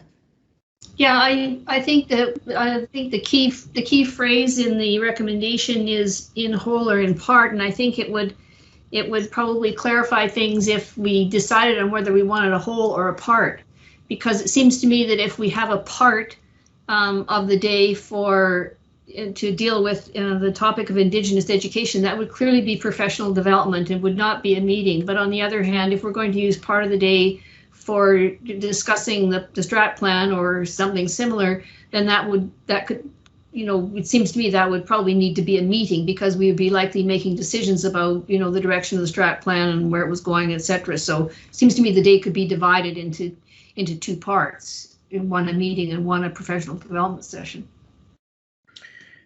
That may be, but at this point there's no direction from the board except if this motion passes to use Indigenous Ed for part or whole of the day. Would I be out of order to move a motion, Chair? Well, there is a motion on the table. Are you speaking? An amendment to the motion, sorry. Yeah. Well, let's hear it. Well, I would just say that the December 8th day, I don't have the full wording in front of me, but to to change it to read part of the day. So you would remove the words spent on the topic of Indigenous education. Yeah, so the motion. Be dedicated in part, be dedicated in part. So remove the words in whole or. Right. Is there a seconder for that amendment? Trustee Stelk. Do you wish to speak further to it, Trustee McMurphy? I think I already did, Chair. All right. I'm seeing Trustee Silzer and Trustee Martin. Do you intend to speak to the proposed amendment? Yes, all right. Trustee Martin first, please. Thank you, Chair Dunford. First of all, I think Trustee Stelk's idea that we leave ourselves open to kind of what our Indigenous education staff would think is going to be useful is a really good idea. I think it would be helpful for the staff, though, to have a sense of what trustees are hoping to gain from it.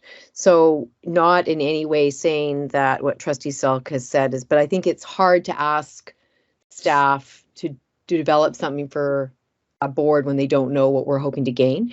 And I would actually respectfully say, I think we have spent a lot of time on the strategic plan. And if we need to do some work on that, it probably would be good to have that happen at a board meeting. So I will vote in opposition to the amendment because I think a whole day spent immersed on Indigenous education is really, really important for our district and for us as a board. And we just don't have an opportunity to cover all of the depth and the breadth of what is happening and what may be needed for our Indigenous students in an Ed Directions meeting. Thank you. Thank you. And Trustee Silzer? Thank you, Chair. On the amendment? Yes, on the amendment, it seems to me that we're kind of backing into the planning day without having a clear idea of what the other, so if we have a part, what's the other part going to be about? And I agree with my colleagues who have said that the strategic planning discussions should be in public. And besides which, we've already spent a day when it was part of it, it was the whole planning day subject in August. And what I'd like to know is what happened to the idea of having our term board evaluation. If we're going to have a part of a day for Indigenous education, is the idea of board evaluation totally off the table, or is this the time to do it on December 8th? Chair, did you have some ideas in that regard? It seemed to me we received something from you that mentioned that, the evaluation. The policy requires the board to do that once a term. Yep. And I think I had suggested informally that might be considered for next spring, depending obviously on what we do with this day here. I think the ambiguity, the difficulty the board is having is with the words in whole or in part. And it may be that after we deal with this motion, there will have to be another one that addresses, if there is to be anything else, what is it to be? I do agree with the comments that if it's going to be strat plan stuff, it would be better to have it in a board meeting, but that, as Trustee McMurphy pointed out, could occur if there were a subsequent motion that passed about that. Okay, I would just say then that I will vote. I do not support the motion then because we haven't decided what the rest of it will be. So I think the motion, the way it started out, is perfectly good because it deals with the either or. Thank you. All right, thank you. And Trustee Holman on the amendment. Thank you. I will speak against the amendment. I believe that the if the amendment to do part of the day was to facilitate a potential meeting of the board for strategic planning, I don't believe that is kind of in the spirit of the Professional Development Day. I think that that would be either the advisory committee or a board meeting where the topic could be put. So my preference would be to make as much time available for that day to meet the objectives that we have and to hear from the Indigenous staff in terms of information they'd like to provide for us at that time. So I'm in favor of the whole day, and I'm also in favor if it's a part of the day that we do look at the board evaluation and use that as an opportunity for our development in governance. Thank you. Thank you. I see no other hands, so I'll put the question, pardon me, on the amendment. The proposed amendment is to remove the words "in whole or." All in favor of the amendment? Opposed? And the amendment is defeated.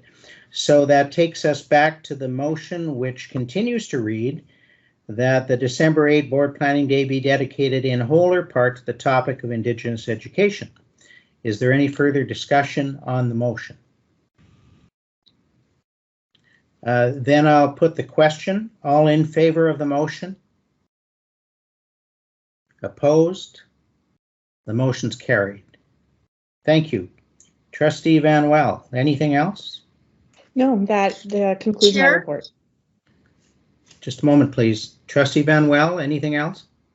I couldn't hear you. No, that concludes my report. Okay, and Trustee Holman?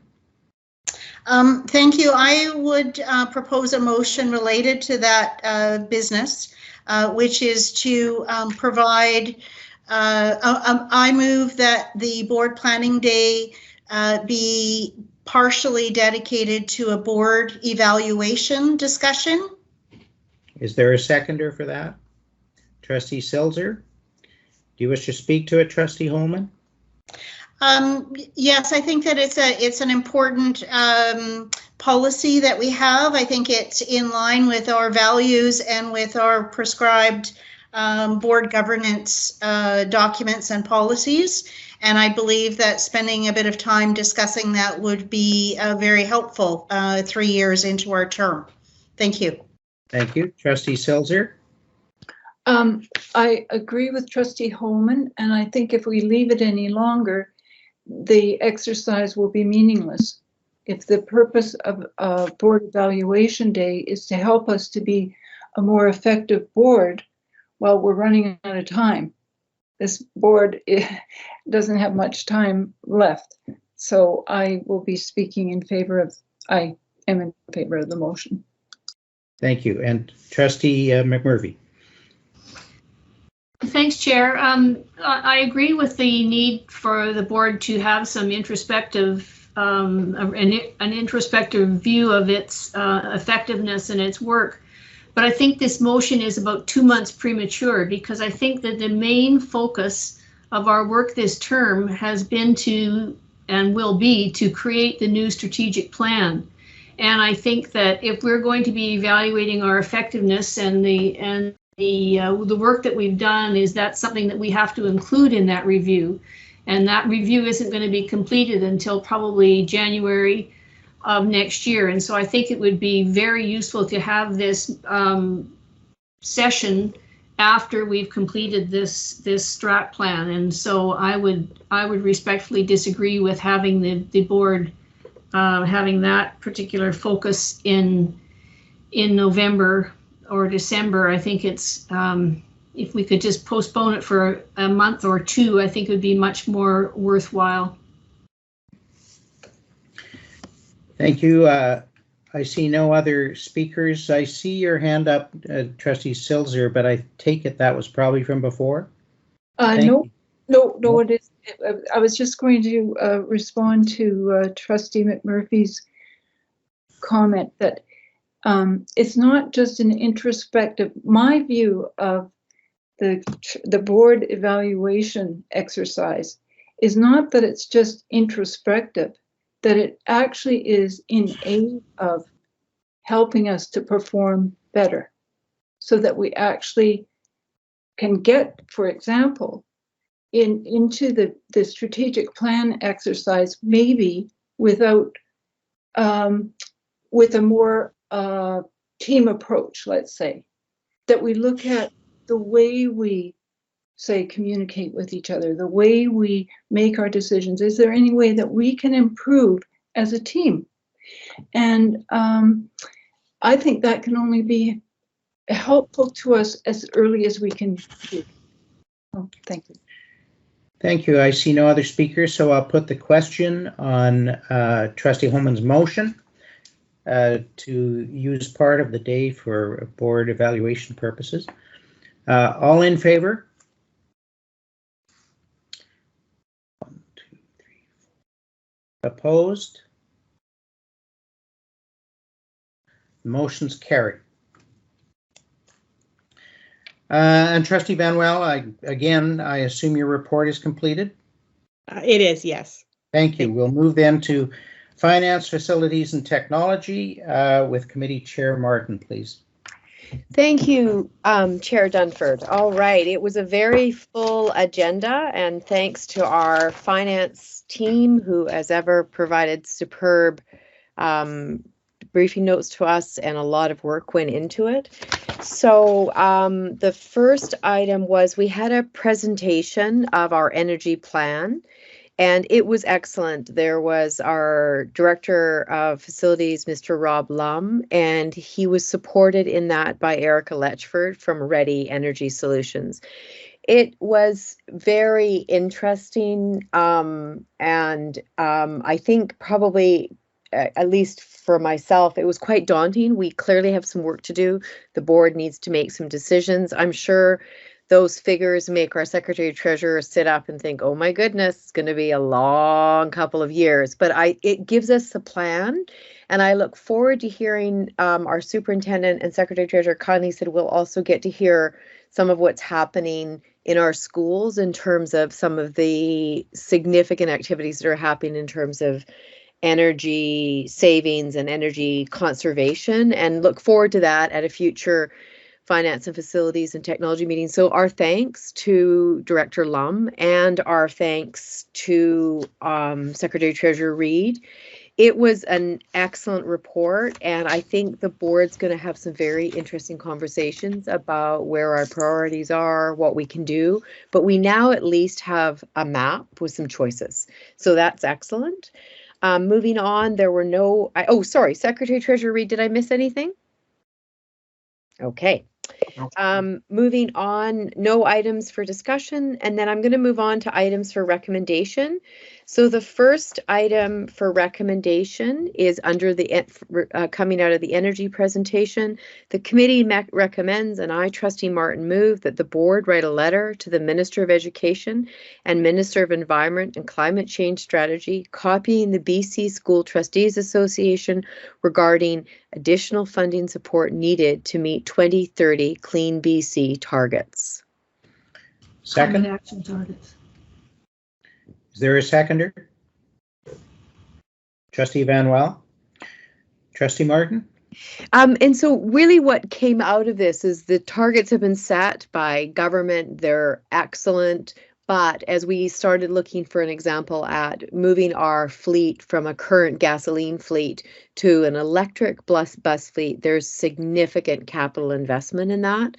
And we just wanted government to be aware provincially. And I remember actually one of our trustees had mentioned possibly finding the appropriate federal representatives to be copied, because there needs to be congruence between, you know, putting these targets out, but supporting big systems like public education and healthcare in meeting these. So that was the background to the letter. Thank you. Any further discussion on the motion? All in favor? Opposed? Motion's carried.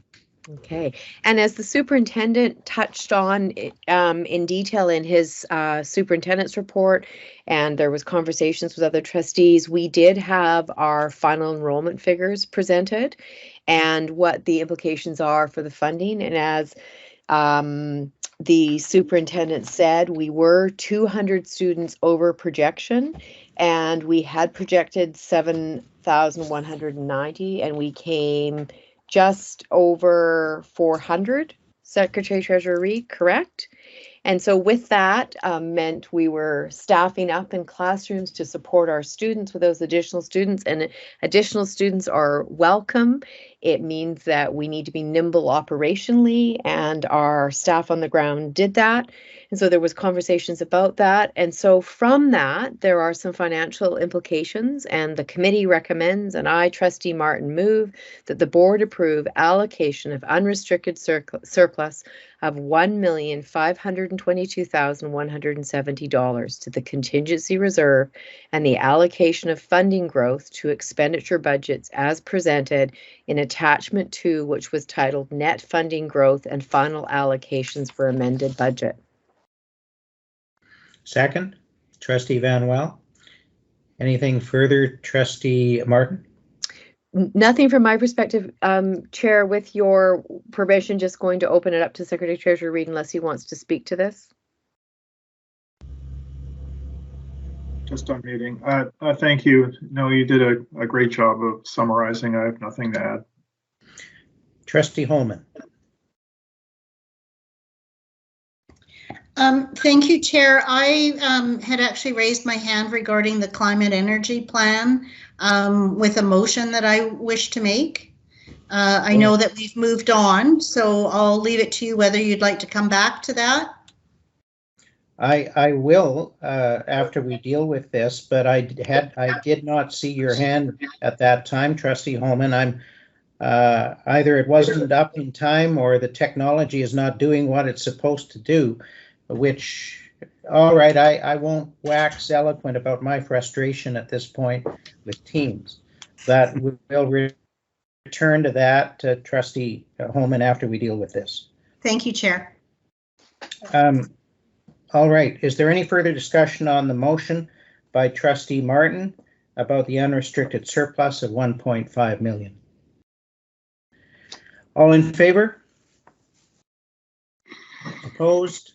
That motion is carried. All right, Trustee Holman, what have you got to say about the previous issue? Thank you, Chair. I've drafted a motion in the chat box that I'll, because there's a bit of detail to it, so I'll just post that and then read it.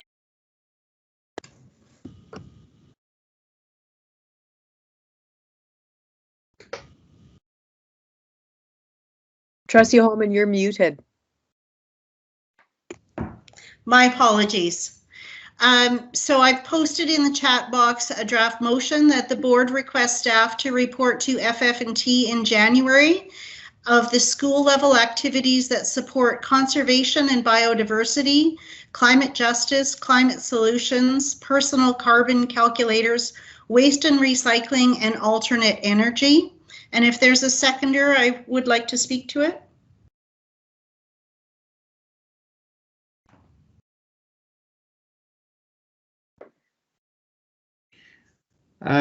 All right, first, is there a seconder? There is no seconder, Trustee Holman, so it fails for want of a second. Thank you. Okay. Let's proceed then further with your report, please, Trustee Martin. And you're muted, Trustee Martin. Yeah, sorry, yep. So okay. The third motion for recommendation, the committee recommends, and I, Trustee Martin, move that the board direct staff to develop a plan informed by strategic planning consultations to allocate $338,744 to support strategic priorities. Secretary Treasurer Reid, do you want to just give us a little bit of detail on that number? Let's see if there's a seconder first, please, Trustee Martin. Trustee Van Wel, thank you. All right, Secretary Treasurer Reid, if you wish. Yeah, thank you, Chair. Yeah, so in the briefing note, adding unspent funding from educational priorities, which was an item in the preliminary budget, to net funding from growth after funding from growth had been allocated to increase staffing as necessary and to fund other budget items. There is $338,744 available to support strategic priorities. And this is also in response from the motion last May at the preliminary budget meeting that staff report back on funding available to fund priorities that were identified in the budget planning process as well. But now that we're into the strategic planning process, I imagine that the board would also reflect what is learned through that process. Further discussion, if any? All in favor of the motion? Opposed? Thank you. The motion's carried. And Trustee Martin? And the final motion is the committee recommends, and I, Trustee Martin, move that the board approve submission of a funding application to the BC Childcare New Spaces Fund to develop a childcare and early learning program in partnership with Beacon Community Services, conditional on the project cost estimate being $3 million or less. Second. Trustee Van Wel. And this has come before the board before, and this is an opportunity. There is another opportunity for applications, and so guided by the Secretary Treasurer Reid, it's come in front of the board to make a decision to take part in that. And there's been a lot of work that's gone into it, and there's been some tweaking with a focus on infant care, and so that is the motion in front of the board. Thank you. Further discussion? All in favor? Opposed? Motion's carried. And then just items for information. We've had an engineering report come in for the proposed Prospect Lake parking lot. It did come in significantly higher than what we had thought. And so we're getting some more information. There was also a response to the Children's Development Center traffic query, and coming from that, staff will contact Saanich Police regarding traffic safety concerns raised by community members. And there were no future agenda items flagged, but we know there will be. Thank you. That ends my report. Thank you, Trustee Martin. Item 11 is Human Resources. And I'll turn to Committee Chair Silzer. Thank you, Chair. I have a motion concerning staff COVID vaccinations. The committee recommends I, Silzer, move one that I move that the board express its support for COVID vaccinations in accordance with public health recommendations and encourage all employees and eligible students to avail themselves of the protection of the COVID vaccine for the health and well-being of all in School District 63. Is there a seconder? Trustee McMurphy.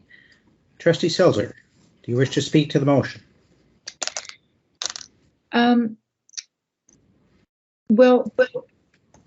Yes, I think it is self-explanatory in that the board is supporting the public health guidelines that all eligible students and all staff should be vaccinating, having COVID vaccinations. And while we wait for the government,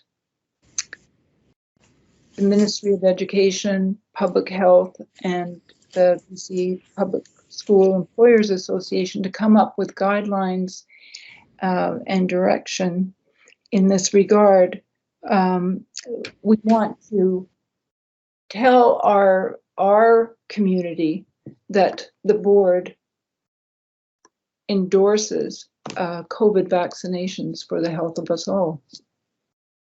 Thank you. Is there further discussion? Pardon me. We'll put the question. All in favor of the motion? Opposed? Thank you. The motion is carried. Was that unanimous, Chair? Yes, it was. Thank you. I think that completes your part in this, Trustee Silser. Yes. Thank you. We'll move then to the report of the Policy Development Committee with Committee Chair Stelk, please. Thank you, Chair. So we're going to lead off with policy development process. And it appeared that in a closer reading of our policy that we had missed a step regarding bringing on the notice of motion without having a motion, that we were making a change as indicated in the policy. And I don't know, Secretary Treasurer, do you want to add to that, please?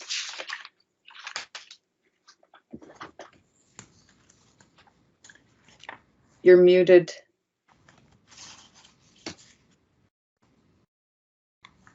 Wow, I sounded great to myself. Yeah, sounded really good to us too. Would you like me to, at this time, provide a brief overview of the procedural matter that we discussed? Yes, please. Yeah, so historically, the process for a policy change or a new policy coming from the policy committee is that when a policy was ready for consideration, the chair of the policy committee would provide a notice of motion, and then it would the new policy or the changes would go for consultation and then come back for the board's consideration and a decision. And that procedure was actually consistent with the old policy manual. In the new policy manual, in policy 6, there were a few key changes that really flowed from the clarification of roles and responsibilities, and really clarified that policy is a responsibility of the board, and it's in the board sandbox. So there were a few key changes in the wording, and one was that a notice of motion would be provided from a trustee when the board is considering a policy change. So previously, it was in the old policy when a policy is ready for consideration. And in the new policy manual, it is when the board is considering a policy change. Then a trustee provides notice of motion. And other key changes in policy 6 were that the board sets the direction with respect to policy development. And my view of that is that direction would include a decision to go to public consultation. And so we reflected on, I reflected on that, and my recommendation to meet the spirit of that policy is that when a new policy is coming to the board for a notice of motion, that prior to the notice of motion being made by the chair of the policy committee, that the board would first pass a motion confirming that the policy changes proposed are under consideration by the board. And that would meet that requirement that a notice of motion occurs when the board is considering a change. And it would also fulfill the other policy wording that the board sets the direction, and so the board would be confirming that, yes, we agree that now is the time for this to go out to public consultation. So that's a rather detailed summary of the recommendations and the reasons for them. Thank you. Further from you, Trustee Stelk, at this point? No, I don't think so. There is Trustee Holman's got her hand up. Yes, I see that. So Trustee Holman and then Trustee Silser.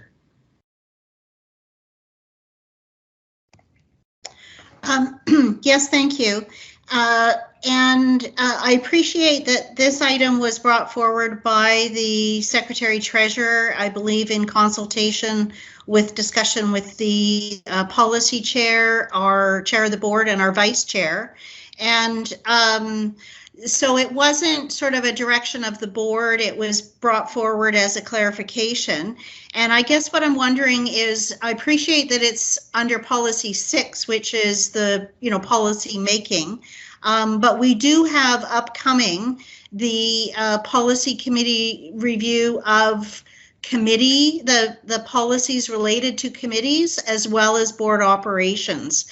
That is upcoming, and I'm just wondering, how does this, the need for a decision tonight on this recommendation, how does that impact those other those other reviews of board committees and board operations? And does it not dovetail into the work of the policy committee, and whether staff could speak to that?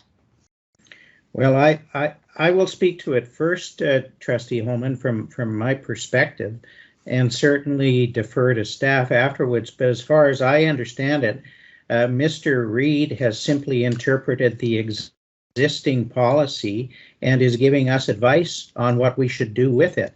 And that is independent at this point of what the board or the policy committee may do with a review of other policy work as it comes up. I don't see any kind of interrelationship at all. And it seems to me that our staff is providing us with advice which is not being propagated by the chair, the vice chair, the policy committee chair, or anybody else. Staff is simply providing an interpretation for the board of how we should apply the existing policy. But that's what I understand. So I'm going to ask Mr. Reid if you can further assist with Trustee Holman's question. Well, and if I could clarify Sure. the question. Okay. Sure. Thank you. Because again, we've had kind of an ongoing list of policies to review at the policy committee. There was a process involved in that. There is a list of policies coming forward. This came to policy committee by staff. There wasn't a recommendation of the policy committee. There's nothing in the minutes from the committee, nor was there a recommendation. So I appreciate that staff is pointing out an inconsistency, but I'm also pointing out that we do have next in our list committee meetings, committee policy, and board operations, which I believe dovetail into this conversation naturally. And so am I missing something, or how do we, like, this hasn't come from a ministry directive as the operating surplus has, it's just been a point of clarification. And I'm not sure without a recommendation what the intent is, or what the board has kind of decided to put forward to the agenda this evening on this topic. I'm sorry if I wasn't clear, Trustee Holman, and I will not engage in an extensive discussion with you alone about it. That's not the intent, I think. I think it's here because of the discussion at the policy committee asked it to come back to the board for further discussion. That was all. And I don't think I can further clarify my earlier remarks that it doesn't require direction from the board. In my view, it doesn't require direction from the policy committee because it's an existing policy adopted by the board, and staff in their expertise are simply telling us, giving us advice on how we should apply it in our deliberations. So again, I don't want to repeat myself, but it doesn't seem to me to relate in any way to upcoming work. It relates to practices we should be adopting at the board. But enough of me. Mr. Reid, do you have anything to add to Trustee Holman's question? Yeah, I would say that what I've made is not a recommendation, and I think I may have referred to recommendation earlier, and I misspoke at that point. This is my interpretation of the board's policy, and the key words in the new policy is that a notice of motion occurs when the board is considering a change, and there is no way for that condition of the board considering a change to be validated other than a decision of the board. And with respect to policy development, the board will also determine the action to be taken. And this, reflecting back on the policy review, this makes a lot of sense because one of the objectives of the policy review was to really clarify what the roles and responsibilities are. And policy development is clearly the board's responsibility. So these provisions make perfect sense, and I don't think it isn't going to change the work of the policy committee. The policy committee will still decide whether an item should be added to the agenda, and further work on that item be undertaken, and the policy committee will then move that item to the board just as it has before. The only difference here is that prior to that notice of motion and prior to the policy going out for consultation, there will be a board decision to confirm that the board is considering this change. Trustee Silzer. Well, thank you for that explanation, Secretary Treasurer. I guess at committee, what bothered me was we weren't looking at the actual policy, the new policy. And what it seems to me, we're looking particularly at the subparagraph 5 at the bottom of policy 6. And I guess what the effect of this new interpretation, I think, and you can confirm, Secretary Treasurer, is that we're adding an extra step. We're saying we're considering, but in my understanding of statutory interpretation and policy interpretation too, is that you would read this whole paragraph together, and you would interpret it for the most effective and in the most purposeful way.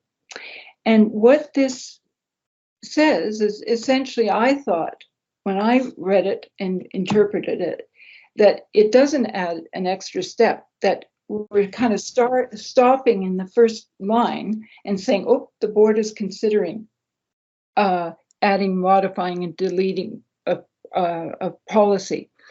But it stops there without going on to saying, to read the whole paragraph, which is that groups representing all parties affected by the proposed change will be advised directly and provided with a copy of the draft policy.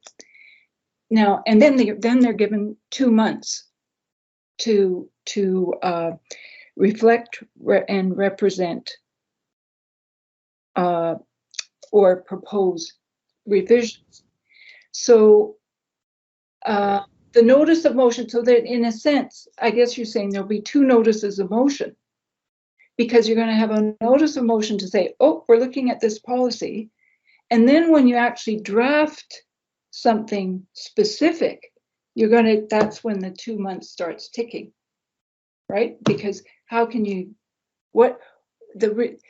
you send a notice of motion so that people are on deck to actually do something about it, not just hang around and wait for, something to come out. So it seems to me adding a notice of motion is not necessary. And then the committee hasn't really looked at that together. And to take Trustee Holman's point, it wasn't looked at from by the committee as a whole. It was taken as being, oh, yeah, that makes sense because the committee chair, the chair, and the vice chair have all said, yep, that's okay. But I think really you're going to be adding a procedural step that, in my opinion, isn't really necessary. And if anything, it could be detrimental. It's going to stir people up to say, oh, they're going to delete a policy. whoop, they're going to change it, and without having anything specific to actually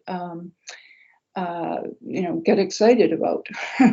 So the past, I think as much as possible, the new policy should be interpreted to in the same spirit as the past practice, because I don't think when we adopted this that we thought we were changing anything. So, if you want to add the extra step, I just don't think it's necessary. And I guess I think it would be helpful for everybody to send it back to policy committee and say, this is what we're actually looking at. Does that make sense? Does anybody have any other way to interpret it? So just in the interest of, and I can understand that interpretation, but I think it would be helpful if the whole committee and the board considered whether that extra step is really necessary. Thank you. Thank you. Trustee McMurphy and trustees, respectfully, I would remind us all that we're supposed to keep our comments to 2 minutes. Is my 2 minutes starting now? I think we're getting bogged down a bit here in something that we needn't get bogged down in. What the key word in the policy is the board. The board is considering, and what for the past couple of recommendations about policy changes, we've missed that board. And what's happened is all we've been taking out to the public is a committee recommendation, which isn't a board recommendation. And so what the Secretary Treasurer is suggesting is simply saying the board sends it out. And so the committee recommends to the board said, yes, this is what we want, or we don't want, or we make changes to it, the full board, whatever. And then the notice of motion is given. It's only one notice of motion.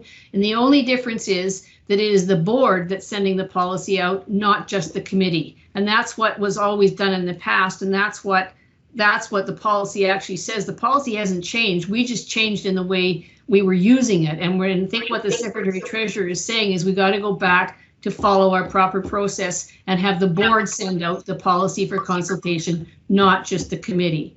And so I think it's quite proper, and I think it's quite a non-event, really. It's just a matter of the board having the opportunity to consider the recommendation from the committee, which, as you know, is the case with every recommendation from a committee. It goes to the full board, and then the board says yes, no, maybe, changes it or not, defeat, whatever. But it's the board that puts its stamp on it and says, okay, now we'll send it out and see what people have to say about it, not just the committee. So it's no big deal, really, I don't think. Mr. Reid? Yeah, I was just going to clarify that it is not a additional step in the process. Like, it's not another loop through committee or anything like that. It is when it comes from committee to the board at the very same meeting, a minute before the notice of motion is provided by the committee chair, the board would first pass a motion confirming that the change is under consideration of the board. And it makes sense, not just from the wording in policy 6, but because policy is the responsibility of the board. And Trustee Martin? No. And Trustee Holman again? Thank you, Chair. I appreciate the second opportunity. I respectfully disagree with, I think, the interpretation here, because all business of the board, whether it's education directions, whether it's finance and admin or other things, go through a committee process that gets recommended to the board, that the board endorses, and then either takes action or refers it back to committee. What I fear is that a board motion could defeat work that has been underway at the committee. For example, the list of policies that we have all agreed to further, and that list came from the committee to the board. It was accepted, and the committee continues its work. So what was in the old policy a very open way for committee members or our stakeholder partners or a member of the public, staff, anybody could make a suggestion about new policy or an amendment. That goes to committee. The committee decides to recommend something to the board or not, and then it goes to the board before the committee begins its work. So I don't agree with the interpretation that we're doing things inconsistent with old policy or new policy. I think we are following it, where the advisement of what's on the committee's agenda is made through the board, and the public is aware, stakeholders are aware that it's underway. Then we get a report, a draft policy or an amendment. It happens at committee, it comes back to the board. It's the final notice of motion once we've adopted all of those changes on the work of the committee and the board. So I don't, I personally have difficulty on how this was brought forward, and I also don't agree that we're not following our current policy. I believe that is the work of the committee recommending to the board. Thank you. Trustee McMurphy for a second time. Do you have any further speakers, Chair? No. Could I suggest respectfully that we move on to item C? I would like that. One of my concerns, frankly, as chair, is when we get into discussions that aren't framed with a recommendation or a decision, that it can go round and round and on and on. And it's important sometimes to air these things. I acknowledge that. But I think that in this occasion we have done that. And so unless there's violent objection at this point, I think we would turn back to Trustee Stelk to carry on with the policy committee report. Thank you, Chair. So item C is items for recommendation. Policy 18, which is recruitment and selection of personnel. This was the item that was added, and it concerns the role of the board. The committee recommends, and I, Trustee Stelk, move that the board direct staff to make the following draft revisions for review by the policy committee in November. In paragraphs 2.5 and 3.8, include the phrase, quote, within which a majority of trustees must be in agreement, end quote, and request staff to add a more detailed description of the steps for the selection and appointment of senior executive staff in section 1. Is there a seconder? Trustee Martin, do you wish to speak further to that, Trustee Stelk? Yeah, we had a robust discussion about this at the policy committee, and I believe most of the trustees were there. I think this is just to clarify, there has been a bit of a shift from the old policy to the new one, and what is the role of the board? I mean, the first part is just adding a phrase which has already been included in the materials. Well, two actually. One is just confirming who the executive staff is, senior executive staff, and then the second one is adding for the selection of principals and vice principals. There was a phrase that had been omitted, and it's whether that phrase should be put back in, within which a majority of trustees must be in agreement. And then the second part is just in the selection and appointment, there was a fairly detailed sequence of steps, and the new policy doesn't have that. So whether the board would like to see something that's a little bit more, that's clear, there's a bit more clarity. Thank you. Trustee Selzer. Yes, Chair. I see this as two motions, not one. Especially because I'm not in favor of the first part of it, and I am in favor of the second.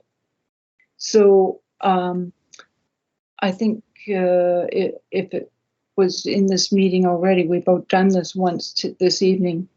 Well, let's do it again. if you're suggesting a division of it because it's two discrete ideas, the first one would end after the word agreement. Correct. Is that what you're suggesting? Yes. All right. All right. Is Committee Chair Stelk, are you agreeable to moving that as a separate motion? That's you fine. can rule as chair. I'm sorry? You can rule as chair. Yeah, you're right. The night is moving on me here. I have ruled, Trustee McMurphy, thank you, that it is a separate motion. What I'm really asking Trustee Stelk if she'll move it. She did already. You just got two motions now. All right. Trustee Stelk moved it and Trustee Martin seconded it. So, trustees, are you clear on what we're debating at this point? Just the first part. That the board directs staff to make draft revisions for review by the policy committee in December. In paragraphs 2.5 and 3.8 include the phrase within which a majority of trustees must be in agreement. All right. Is there further debate on that? Trustee Silser, you have your hand up still. Did you wish to speak? Trustee Van Well. Yes, thank you.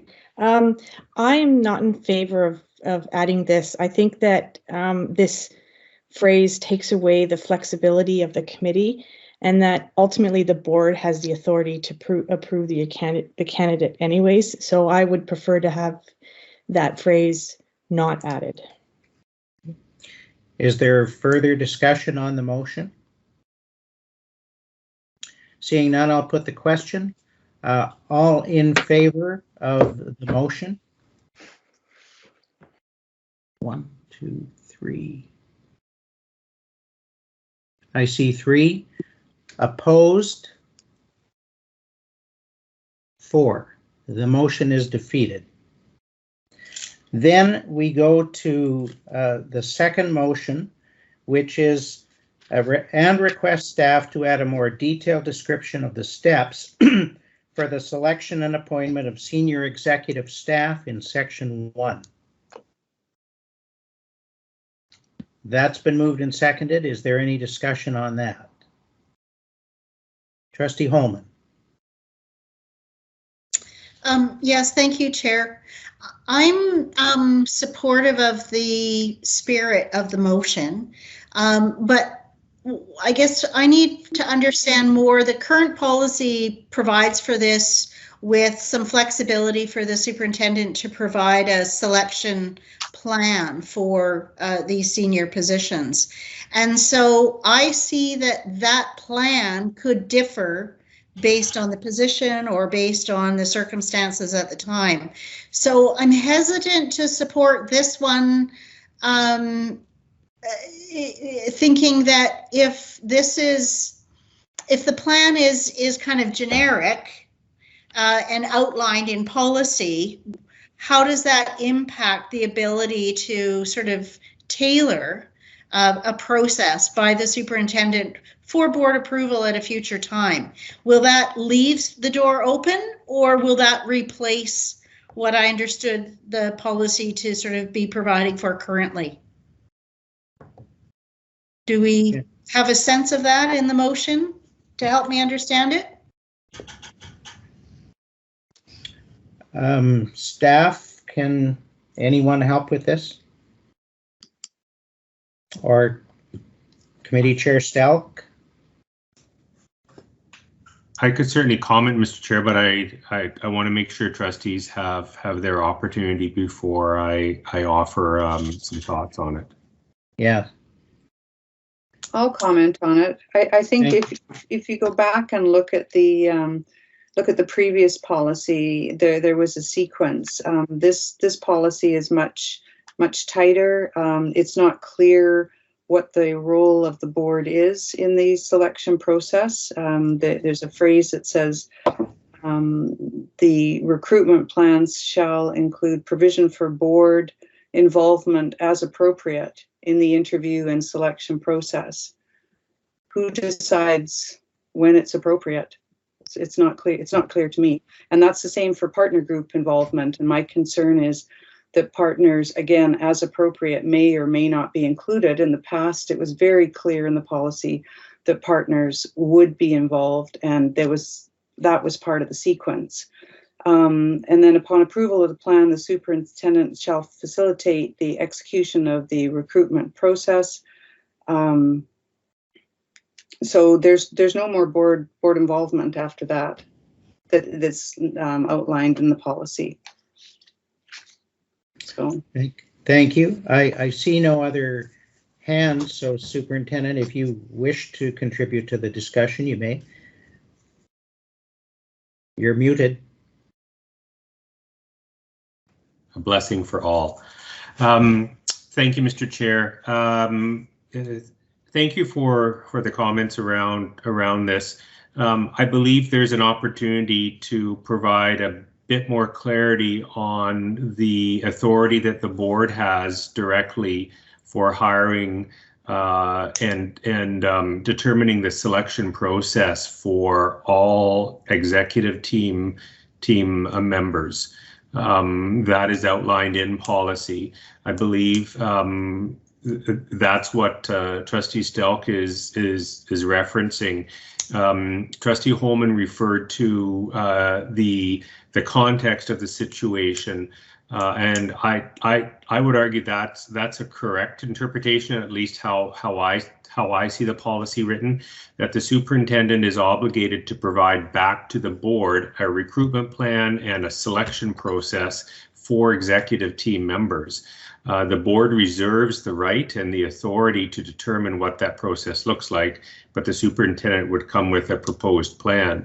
So any type of consultation that would include partners or community or other things is at the sole discretion of the board for those positions. So I'm not sure if defining a process would necessarily be in the board's best interest, depending on the circumstances of the situation that present itself.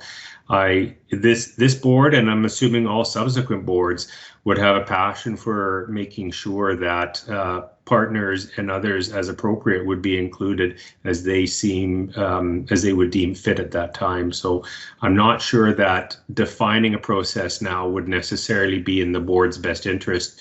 It would take away potentially some flexibility on the board's part for determining a path forward in terms of process.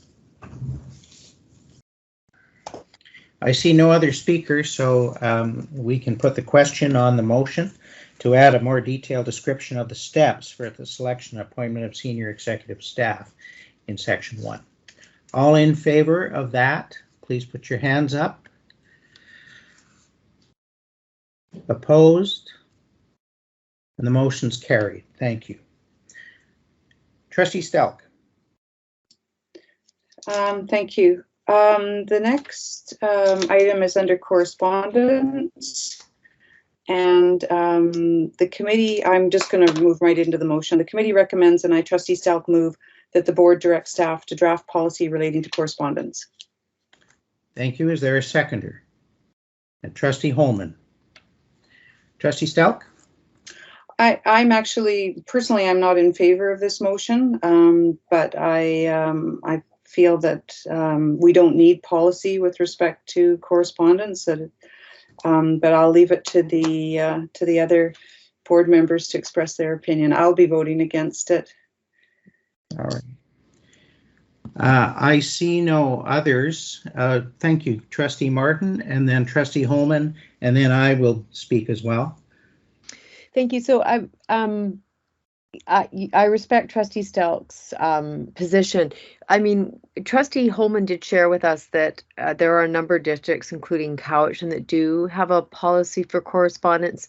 And I mean, we don't want our policy manual to be too large, but I think related to the prior subject and this one, I think, you know, I remember once reading in a policy handbook that the best policy stands up if we were to have extraterrestrial people arrive or beings arrive and they could understand what was intended without any inference. And I think that I know there is a tendency to not be too prescriptive and to not undermine flexibility. On the other hand, I don't think there is harm in outlining what is expected in terms of correspondence, and then staff have a guidance, trustees know what to expect. I don't think there's any harm in this. I think it's added value, and if it creates clarity, it also creates a set of expectations for our public and our stakeholders to know how correspondence internally and externally be handled. And there was a time on this board, in a prior board, where there was an issue with correspondence wasn't making its way to the board. It wasn't being shared. And actually, that was when correspondence was added back in, and there was a highlight on that. And that was a number of terms ago, but I think we can't presume that everyone understands and is clear. So I'm in favor of this. Thank you. Trustee Holman. Yes, thank you. And I would echo Trustee Martin's comments. And I think just really sort of punctuate that as elected officials, accountable to the community that we serve, our values that we state as a board in terms of transparency and inclusive decision-making and respectful sort of participation. I think the sort of draft policy ideas that I shared at committee are very brief and just kind of outline for everybody what the expectation and what the process is. I don't believe it has to be onerous. I think it, as Trustee Martin said, it adds value, and I think it clarifies for everybody as well as the public what to expect and how to treat correspondence. So I see it as doing no harm and actually adding value and fulfilling the values that we aspire to. Thank you. And I'm next on the list, and following me, I see Superintendent Eberwin. I have concerns with this proposal, and they stem from a principled view, not about particularly legislating correspondence, but from the comments that I was trying to highlight in my chair's report, that we should look through the lens of everything we tackle in terms of improving student performance and evaluating the measures that we use to achieve that, and all other tasks. All of the other things derive from those and are subsidiary to those. So my concern is that, and I'm hearing it, I think, a little bit tonight, not only on this measure, but on others, that the board, or some of us, may believe that all our practices need to be written down and enshrined in policy, and that's not the case, and that's not the practice, because when we do that, we lose flexibility and we lose discretion.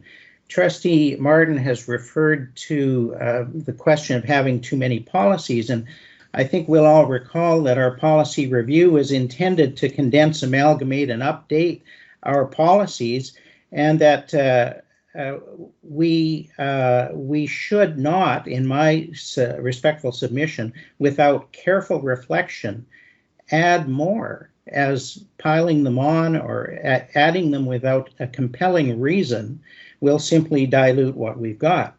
Our policy 6, which has been referred to as the policy making provision, provides an appropriate balance between it says this: the responsibility of the board to develop the broad guidelines for the district, with the balance of the opportunity of the superintendent to exercise professional judgment and the administration of the district. And the very first step in planning a policy, and this was referred to in our earlier discussion, is that the board, in cooperation with the superintendent, shall assess the need for a policy from monitoring or suggestions, and if it is moved forward, it must have identified critical attributes of each policy to be developed, which this motion does not have. At committee, I heard some suggestions that I'm not hearing tonight. If staff is sent away to develop this, they have no guidance on what it's supposed to be. Then there's policy 2, the role of the board. Paragraph 2.1 says the board shall ensure that its agendas reflect the board's commitment to improve student achievement and individual success. And I worry that sometimes we spend disproportionate amounts of time on things that don't relate to that. So I raised those questions. Again, what's the problem we're trying to fix? Is there a problem? Is there a compelling need for and operational necessity for the policy? And how will this advance student achievement? And I say that this fails respectfully on all three. Going back last point to Cowichan, at committee, I think we were left with the impression, and Trustee Martin reflected that tonight, that Cowichan had a policy on correspondence. Well, in fact, Cowichan does not. I spoke with the Cowichan chair and asked her about it, and she said, I don't know about any policy like that, and if we have it, I haven't read it. What it is, to be fair, because that's probably just a misunderstanding, is an extract from their policy 7, board operations. It's 4 paragraphs, paragraphs 9.110 and 9.13, and it reflects the practice, which is the same as ours, which is non-routine correspondence is shared, and if a trustee gets something they think should be shared, then it should be shared. But Cowichan does not have a standalone policy, and other districts, to the best of my knowledge, do not have a standalone policy. Our practice is consistent. I don't see that there's a problem with it, and the motion, as I've said, does not have the identified essential critical attributes to be developed. We're saying to the policy committee or to staff, go away and prepare something, but they don't know what it is. So for all those reasons, I think it's unnecessary, and I say respectfully, it's ill-focused, and I will not support it. Superintendent Eberwin, you're next. Thank you, Mr. Chair. I was going to ask if this was going to pass, and of course it hasn't been. The question hasn't been put yet. You brought up a point about the Cowichan Valley School District having it within an existing policy, and I would ask for clarity from the board if it was passed, if it did pass, to perhaps be included within a current policy rather than a standalone. But I'm getting ahead of myself here. We're not even at the question yet, but I wanted to make sure that that was on the board's mind before any consideration was made. Thank you. Thank you, Trustee Holman, for a second time. I would move that this recommendation be attached to the board operations policy review that is upcoming. Well, wait a minute here. There's a motion on the floor. And are you moving referral, Trustee Holman? I'm moving that this discussion, this motion, be, and if the word is referred or deferred to the board operations policy discussion that is to occur in the near future. I don't know what that is. What is? Well, I don't know if it's a tabling or basically what I'm suggesting. I'm sorry. Just hear me out, Trustee Holman. I'm not trying to derail you. I'm trying to understand what board policy discussion are you referring to? So the board committee of policy has on it a future agenda item for board operations. And it's been noted that the suggestions made at committee that were taken from Cowichan comes from the board operations policy in Cowichan. I see. And so I tend to agree with both your comments and the superintendent's that if we're to clarify the correspondence, it might be better placed in board operations. So rather than vote on this, I'm moving that we table or defer, whatever the term the chair would feel appropriate, to include this as part of that board operations policy review that is scheduled to occur in the near future. So I think what you're actually moving, Trustee Holman, is referral of this motion to the policy committee in the context of the board operations policy review. Is that correct? Yes, that sounds. All right. And are you seconding that, Trustee Silzer? Yes, thank you. I'll accept that motion. I would challenge the chair. All right. Okay. State your challenge, please, Trustee McMurphy.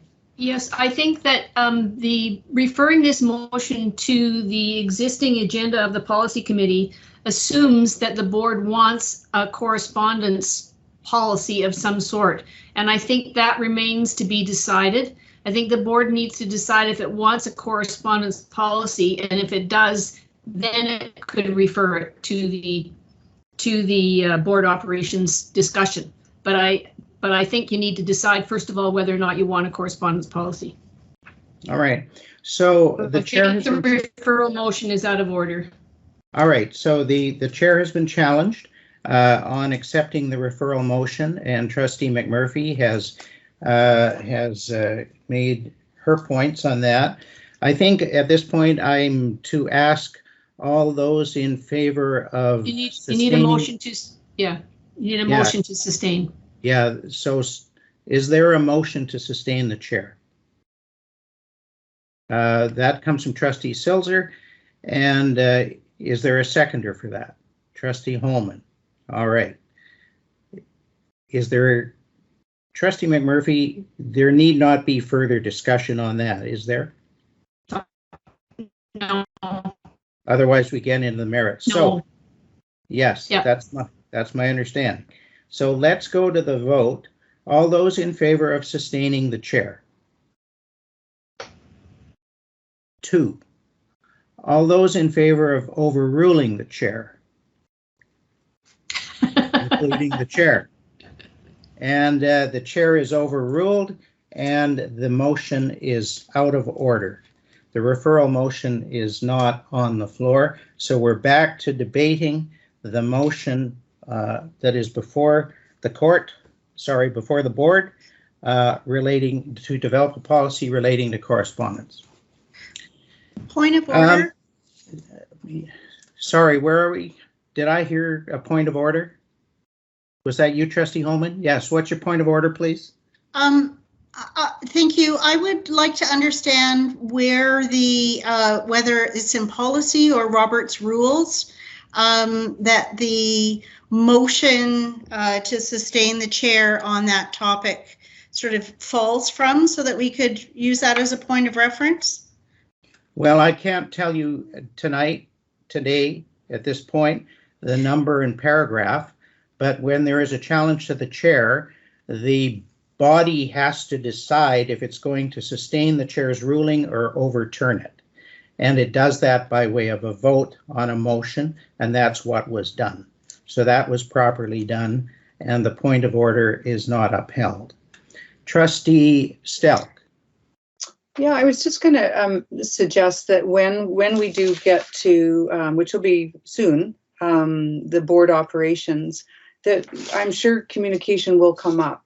It may be within the context of the discussion of that policy, and that might be a good time to talk about it. So I don't think we're precluded from talking about it later when we talk about board operations. All right, thank you. All right, see no further hands. I'm going to put the question on the motion that the board directs staff to draft policy related to correspondence. All in favor? 3, all opposed? 4, the motion is defeated. Trustee Stelk? Thank you. The next motion is review of board motions. The committee recommends, and I, Trustee Stelk, move that the board direct staff to draft policy relating to the recording and archiving of board meetings. Is there a seconder? Trustee Holman. Thank you. Trustee Stelk. And similarly, I don't support this. I don't support this motion. So I'll leave it to my my colleagues to make their point. I think I don't support it because I think we're in the middle of a pandemic. It's too early to have policy regarding to the recording and archiving, how long we're going to archive them for. I think it's premature, and I think we've got other what I would consider more other policies regarding student success that we should be spending our time on. Thank you. Thank you. Trustee Holman, please. Yes, I speak in favor. The provincial mandate for boards of education include in the broad statements that we are demonstrating democratic process, and that is adding to the learning experience of our students in our district. And so having our meetings recorded and broadcast through electronic means is something that pre-COVID was being done by other school boards and certainly done by other levels of local government. It adds to transparency, it adds to good governance, it adds to democracy. It enables a very busy public to, if they can't attend meetings, to either look live or look at past recordings. So the practice that was introduced in the district as a result of COVID and is being recommended in this motion to formalize in policy is something that really sort of brings us into modern times and helps to really fulfill again our values and our mandate as a Board of Education around good democratic process. And I think only adds value to clarifying what's before the board, seeking input and participation. That could be correspondence, that could be people dialing in and joining in the link. And I think the policy will help define, particularly for the archiving, what length of time those records would be kept. So I feel that this is completely in line with our values and best practice in today's technological age. Thank you. Thank you. Trustee Silzer. Thank you, Chair. I don't think I can say it any better than Trustee Holman, how my position on the matter, but I just add that we are already recording and archiving. And so let's have a policy that actually helps direct future boards, our board, our staff, as to what they're supposed to do with the recordings that we have now. And let's get it clarified as soon as possible. Thank you. Thank you, Trustee Martin. Thank you. Just a further point, there was a discussion at the policy table from staff that a year is fairly common practice and probably best practice. And it certainly seems to be some of what's being done around the province in other public sector boards, including school boards. And I think there's also storage reasons and archival issues if you get beyond a year. And so maybe the superintendent or the secretary treasurer can speak to that. But I think there was sort of an understanding that, you know, a year's worth of board meetings would be reasonable and present accessibility. Mr. Reid? Mr. Superintendent, did you know? No, Mr. Reid? I'll have Mr. Reid speak to it. That's fine. Thank you, Mr. Chair. Yeah, definitely the storage and the archiving of meetings in perpetuity would be an issue. So going forward, we will need to establish a retention period. Did I fully answer the question, Trustee Martin? She's indicating yes. Thank you. Trustee Van Wel.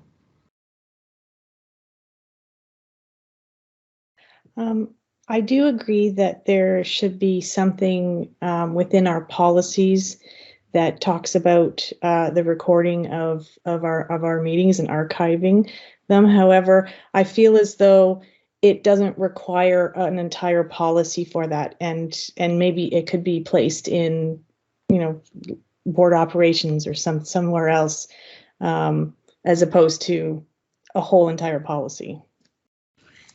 Thank you, and I've put myself on the speakers list as well. I favor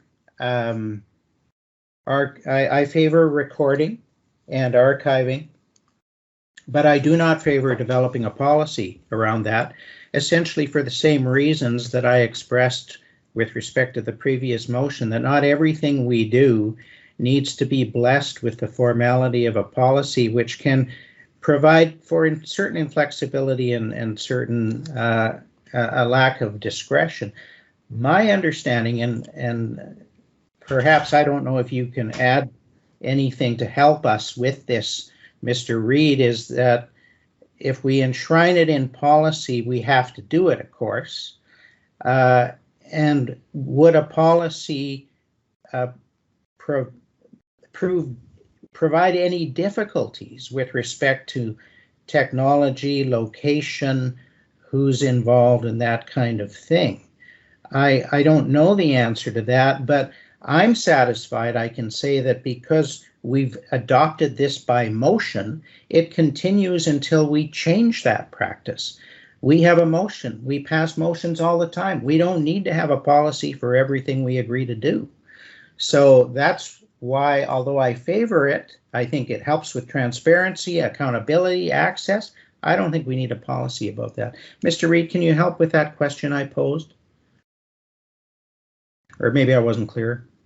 Yeah, you were clear, and I think I touched on this in my briefing note, that having something in policy does potentially reduce flexibility, and not having it in policy doesn't mean that it's not going to be done. There are many aspects of meetings, including location, time, etc., that aren't necessarily in policy, but are a continuing practice and wouldn't be changed without a board decision. And recording and archiving meetings is one of those as well. We will continue to do it until the board decides to do something differently. But if there is policy in place, and if the policy is the degree to which the policy is specific and prescriptive, it will reduce flexibility around board decisions around meetings in the future, possibly, because there are limitations to technology. So it may reduce flexibility around the board's options for meetings in the future. Trustee Holman. Yes, and thank you. With due respect, this came to committee based on our policy that the Secretary Treasurer would review motions of the board in the year to determine if there are any motions that would have standing applicability that should perhaps be considered for policy. So it's my understanding that this is consistent with our policy to review our motions. This came forward as one that was flagged by the Secretary Treasurer as one maybe warranting policy. I find that the staff recommendation not to continue and the discussion about policy in terms of what it may be problematic is I think crossing a line between sort of remaining neutral, and it's my belief that the policy that could be developed could address any of those concerns that are raised. So the role of our support to the board is to, I believe, look at the pros and cons, and that policy could be developed to or drafted to address any concerns that staff may have, but it really shouldn't be entering the debate at this time. Thank you.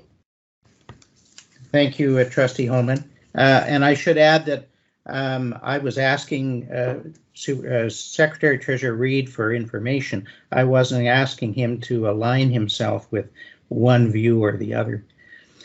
Anyway, I see no other hands, and so it's time to put the question on the motion that the board direct staff to draft policy related to recording and archiving board meetings. All in favor? All opposed?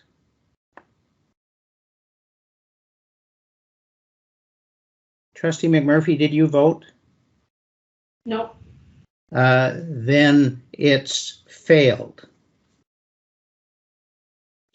Now we need to go to item 13, reports from trustee representatives. First, Trustee Van Well sorry? We're Trustee Chair, there was another item of business that I wish to address on the committee report from policy. Well, you didn't have your hand up. Go ahead. Go ahead. Thank you. I note that the list of policies for the committee that we have been keeping sort of a running tab on for about a year was changed, and the excess surplus policy that now needs to be drafted according to provincial sort of request has been moved to the top of the list. Yet I note on the provincial website that, and I'm sharing it in the comments, provides a time frame for this policy to be drafted between January and June. So as somebody who has been advocating since the start of the term to have more clarity around the committees and the board operations, I'm troubled. I think that the that this policy has kind of been put to the top of the list, and I don't believe that was a recommendation of the policy committee. So I would respectfully ask that that policy list be noted, that new surplus policy implementation be started in January as opposed to the next policy. So I would move that the surplus policy be added to the agenda of the policy committee in January per the ministry guidelines that I put in the chat box. Well, before we get to your motion, Trustee Holman, I'm not sure I understand this at all. Mr. Reid, can you help with this? Yeah, sure. So in the timeline that I'm looking at, it has January as draft local policy with respect to accumulated surplus, and then June 30th, the board has to adopt a budget that is compliant with the surplus policy. And so my interpretation of that was that it needed to be done earlier in the new year. There isn't a prescriptive deadline though, but that is the guideline that the ministries provided for implementation. Does that help, Trustee Holman? Well, I think that the order of the list can be debated at the policy committee. I would just point out that we do have time, and that at almost every committee meeting, and it was reinforced tonight again around potentially the policy making committee being sort of not following the new policy. The board operations and the committee policy is integral to how we operate. And so I think it's really important that we get to it. And, you know, I won't take up any more time tonight, but I'm just pointing out that the committee of the policy committee did not make a motion to add that to the top of the list. It wasn't debated. And so that in itself, is not following our past practice and just reinforces why a policy would be helpful. Thank you. Trustee McMurphy?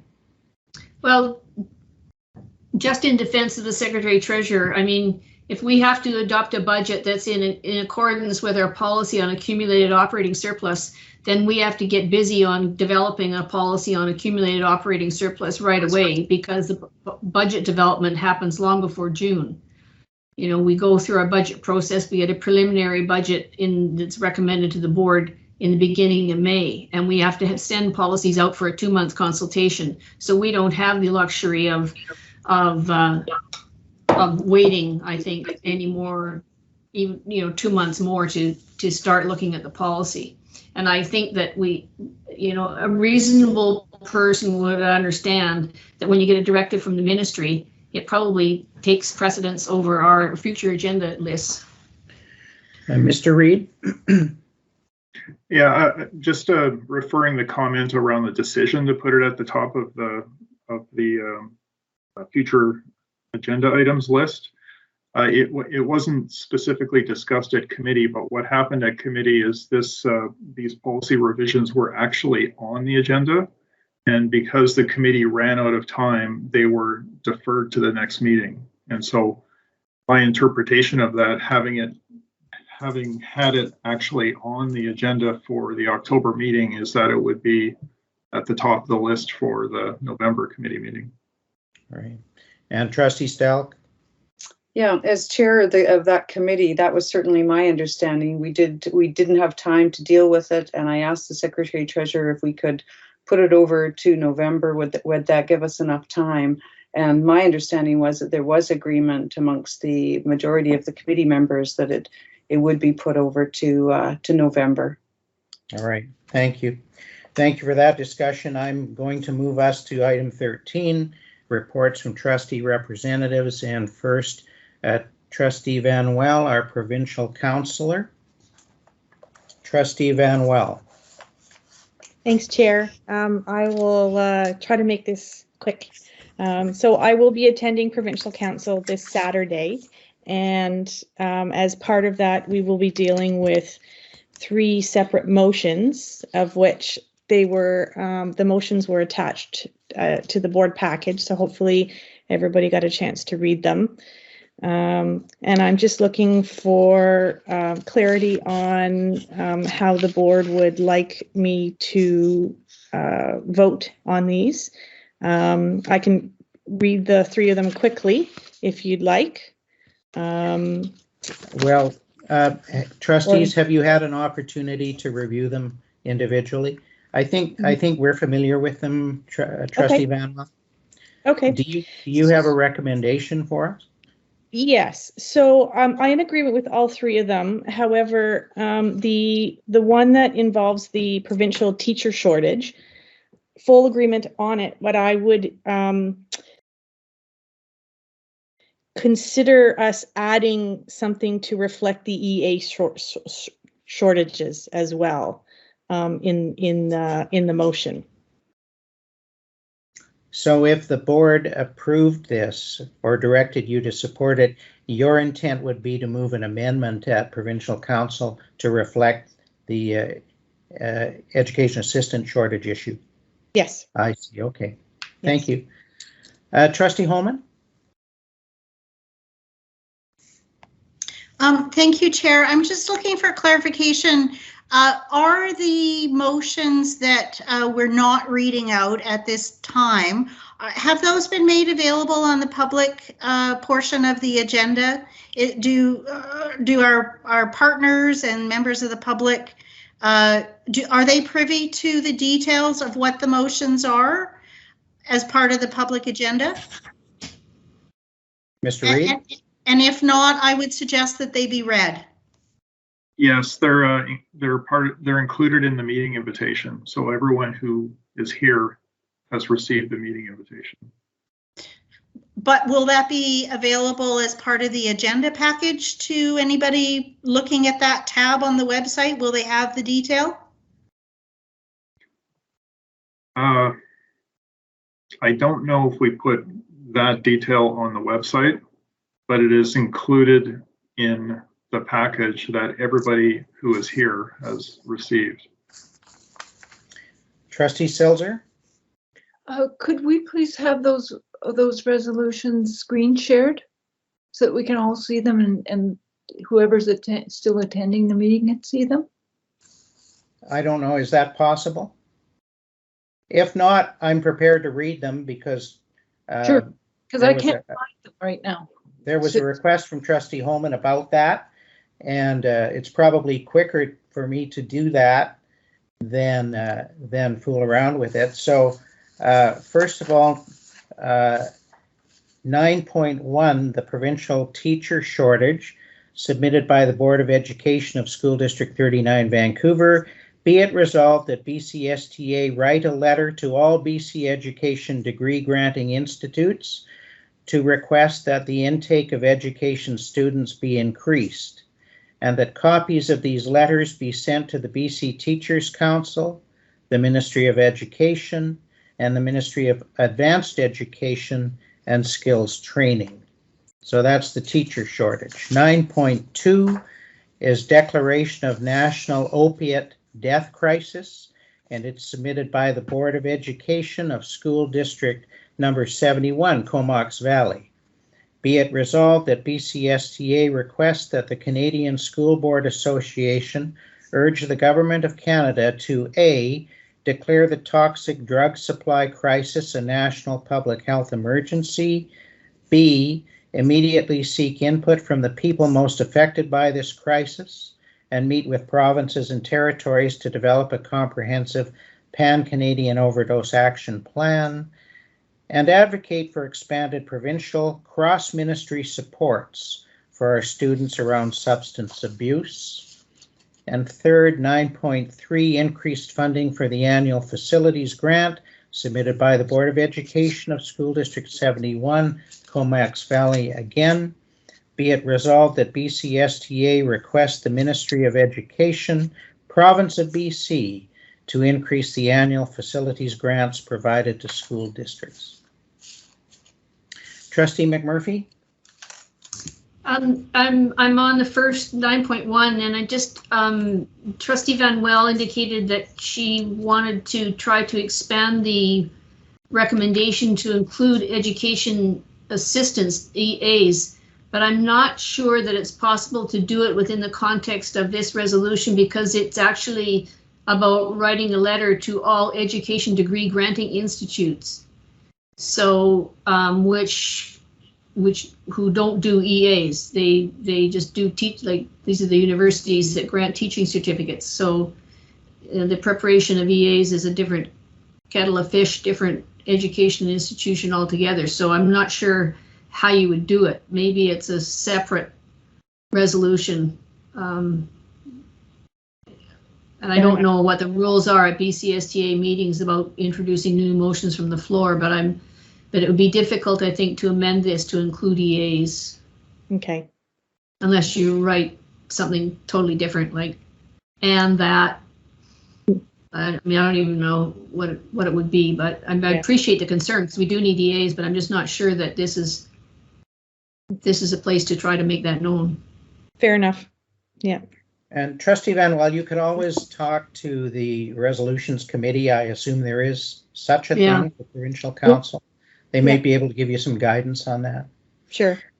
Thank you, Trustee McMurphy. With respect to these three motions, I think our practice has been to deal with them informally, in the sense that I would indicate, does anyone object to directing Trustee Van Well to support these at Provincial Council? Trustee Holman? Yes, I just noted that the recording has stopped. Our meeting recording has stopped. Is that? No, is it's that still running. It's still running. Oh, okay. Mine, Trustee Holman, indicates it's going. Okay, mine says it stopped and it's saving the recording at 10:20. Yeah, I saw that as well, and I think what's happened is it reached the limit of how much it can record in one file, and then it stops and starts recording again. That's actually what happened at our last board meeting. We ended up with 2 files that IT then had to stitch together. So I think that's what's happened. Okay, thank you. So, trustees, is there any objection to directing Trustee Van Well to support these three motions? I see none. It's done, Trustee Van Well. Enjoy your trip. All right. No trip. I'm going to be here at my desk. It's going to be virtual? Good. Yeah, virtual. Thank you for representing us. Thank you. Thanks. Are there further trustee representatives who wish to report? Trustee Silzer and Trustee Stelk. Trustee Silzer first. Thank you, Chair. I just wanted to report that as your BCPC rep, I attended the BCTF BCPC joint local bargaining training on September 23rd via Zoom. Thank you. Trustee Stelk. Thank you. As the liaison, I attended the Memorial Park Society meeting at the end of September. And just quickly, what pertains to us, well, they were going to do some trail maintenance at Blue Heron Park, which I thought was interesting. I didn't realize they cleaned out the branches and things from the trails, which are used extensively by North Saanich and Parkland students. So on the subject of Parkland Track, I got an email from Brad this morning. They're still actively fundraising. They're having a meeting this Friday. The total left to raise is $232,000. There's a grant application into the province for $250,000, and they're hoping to hear in a couple of weeks. And they have a commitment for gifts in kind to remove the old track. And apparently Rob Lund has been in discussions with them about this. And they'll be making presentations to both Sydney and North Saanich councils in November for some financial assistance. Thank you. Let's move to item 14, correspondence. Mr. Reid.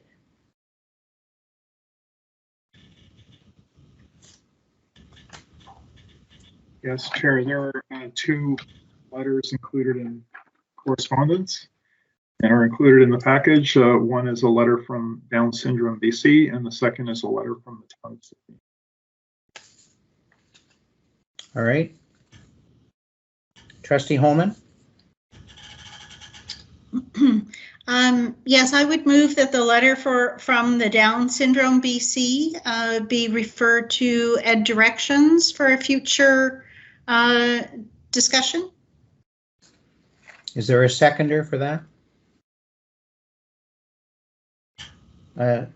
It fails for want of a seconder, Trustee Holman. Thank you.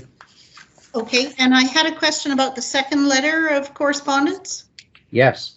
I was trying to find it, but I just struggled to bring it forward. But if I remember correctly, the letter references input that has been given in the past to the official community plan review by the town of Sydney, and then it's sort of bringing attention to the next phase. I'm just wondering if the chair or staff could remind the board what input was given to the process to date for Sydney's OCP. Mr. Reid?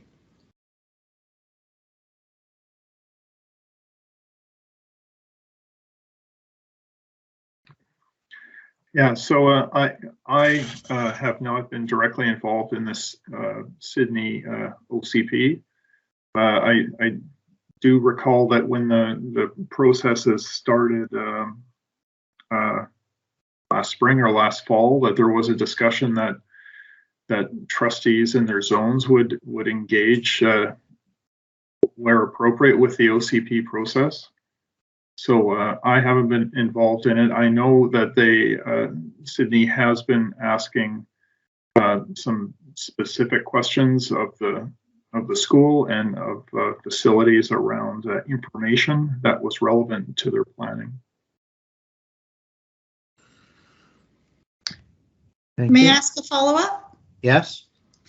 Yeah, it's my understanding that it's either a strong recommendation or perhaps a mandate for municipalities to include consultation with school districts around their official community plans.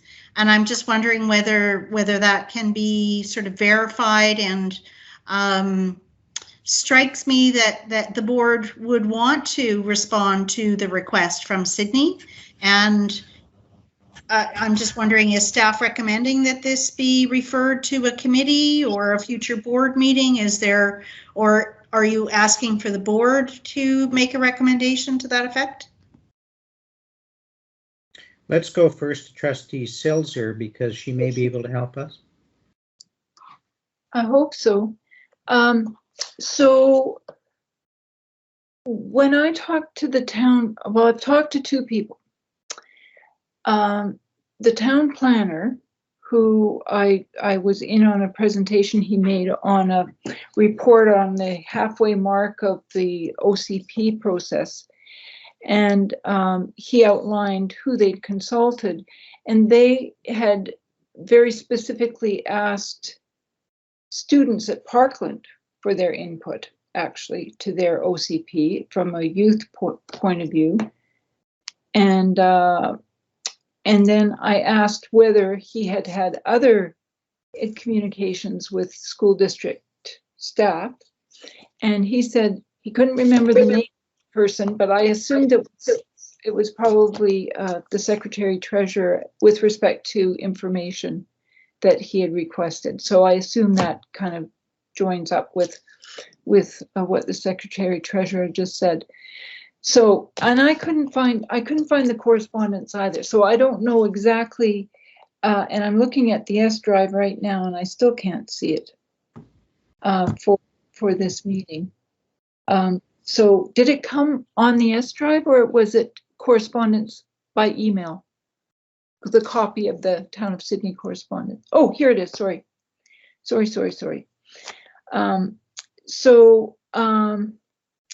Yeah. So I don't know what the other trustees feel about input to the official community plan, but basically, I think they want citizens who live in the town to comment on the official community plan and future directions, and each municipality is undergoing the same process. So I don't know that District 63 as a whole can really meaningfully submit input, except as requested. And of course, I've given input as a citizen of the Town of Sydney, as I'm sure my fellow trustees have also done in their community. Thank you. Unless there's further discussion, we're prepared to move on from correspondence to the question period. This is the second opportunity for partners and public to ask questions of the board or of the staff, if there are any. Mr. Eberwin, do you see whether there are any questions for us at this time? No? All right, thank you. No. Thank you. Moving then to item 16, other business as submitted, and there are two items there. The first is the committee board meeting format for the 2021-22 school year. Trustees, you'll recall that this came before the board in September, and the discussion was based on the briefing note by Superintendent Eberwin, which has been provided again with the board pack. Several options from in-person to blended to virtual were described. There were a series of ideas and motions presented, and none of which achieved sufficient support.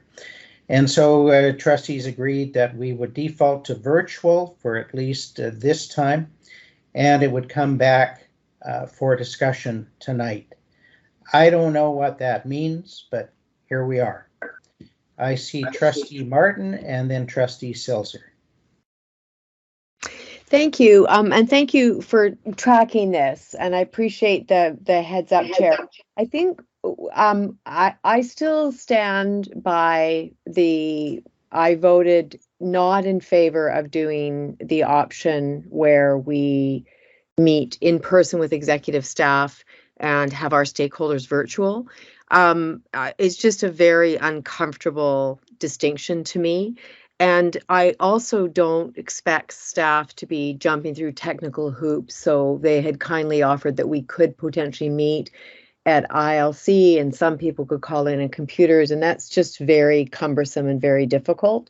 So I would also, in the context of what's happening in the province and with our public sector boards, many of them are delaying a decision till January to see what's happening with the mandates in the institutions, and also what's happening with the pandemic levels. And so I think we stay the course until January and revisit this in January. Thank you. And Trustee Selzer? My first question, Chair, is whether the Dr. Bonnie Henry's announcement this week affects anything, where she announced that now people could meet at 100% capacity, where there's no rules with respect to how many people we can have in the room, apparently. So that's my first question. Does the superintendent, for example, know whether that affects this decision? Mr. Eberwin? We will regularly get updates from the Ministry of Education that show interpretation of any provincial health order that comes out, and we haven't received anything yet from the Deputy Minister's office. So I can't give you a definitive answer to that question until we see what the interpretation looks like. But I anticipate that it would apply to school districts, because the last order talked about school districts falling in line with provincial orders and not having their own set. So I'm anticipating that we'd see something similar in this regard, but it hasn't crossed our desks yet. Thank you. My second question, I guess, or my point, is that, no, it's a question. I believe staff told us that the district has invested in technology, the Teams technology that would allow for hybrid meetings. So is that correct? And how much money did we pay for that? Yes, it is correct. We have a it's called an MS Teams room system in the boardroom. We're still having some technical challenges with it. In particular, the video component, we're having difficulty getting to work properly, and we're investigating that. I'm sorry, I don't have a price tag at the top of my head. It was a few $1,000s that came out of the IT budget, but I don't have the number in front of me at this time. Sorry, Trustee Sophie. Thank you. And Chair, just finally, my position, I guess, or my wish is that we would meet in person as a board, and that we give our partners the option, because we heard from at least one partner from the Senate, from Mr. Mike McEwen? McEwen, I'm sorry, Michael, that he would prefer to attend virtually. So, and many of the parents, I'm sure, would attend virtually in COPACs and other partner groups in the public. And that's definitely one of the advantages that we've seen, or one of the benefits of the pandemic, I suppose, is that we've advanced the use of technology for accessibility. But on the other hand, as a board, as a corporate board, and for the effective decision making, to be the most effective corporate body that we can be, I believe that we should be meeting in person now, just as we expect our almost 8,000 students, our 1,000 staff, our administrators, our senior staff to be on the job in person. And I don't really see the justification for the Board of Education to not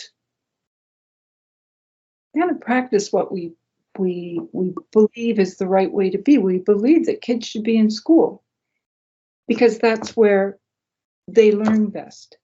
And I think trustees should be at the board table in person so that we don't become to each other just faces on a screen. And we've had the experience of working together in person a number of times over the last couple of months. I think it would be, we know we can do it and safely, and we know that it would probably make us going forward in this really important time, not only for strategic planning, for the work of the board, and for entering into our next phases of bargaining and whatnot. It'd be good to be in person as a board, but still giving an option, like, if people cannot be, our partners cannot be there in person, then at least offering them the ability to attend virtually. Thank you. Thank you. And Trustee Holman, please. Thank you, Chair. Yes, I look forward to getting clarification around any recent PHO directives in line with this. I just note that in our consultations with PAC around the strategic plan, that the option of hybrid, sort of meeting in person with virtual attendance, has been offered. I'm just wondering whether we have any feedback as to how that has gone. And my sense is that there was I really enjoyed getting back together in person with people as we discuss and deliberate. And so I support Trustee Silzer's comments about, coming together as a board and leaving some option for flexibility around virtual. And so I guess that's the hybrid model, but I guess my question is if there is direction coming from Dr. Henry and that office that, there are no more restrictions, will that necessitate an in-person meeting for November without a board motion, or do we need a board motion tonight to enable us to meet in person with some kind of hybrid model for November? I think, Trustee Holman, you raise a very good point, and it would be safer for us if we made the decision.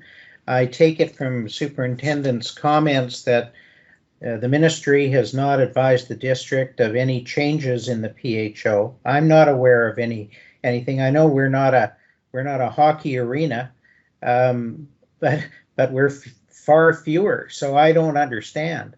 But it does seem to me that this is one of those issues, as you know, I was concerned about. We could spend a lot of time on going round and round without any consensus. So if we can get to a motion, if we can get to a decision, I think that would probably be healthier. I see before I go to you, Trustee Stelk, Superintendent, can you help us again? I think we do need to wait for any provincial direction from the Ministry of Education because, for instance, the PHO on group sizes involves places that typically might have double vaccine mandates associated with them. So until we get some clarification from the Ministry of Education, I'm hesitant to jump to a conclusion that we're in line with everything else in the province. We need to wait to get more clear direction. Thank you. Okay. And Trustee Stelk? I'd just like to comment in response to Trustee Silzer. I mean, this is a health emergency.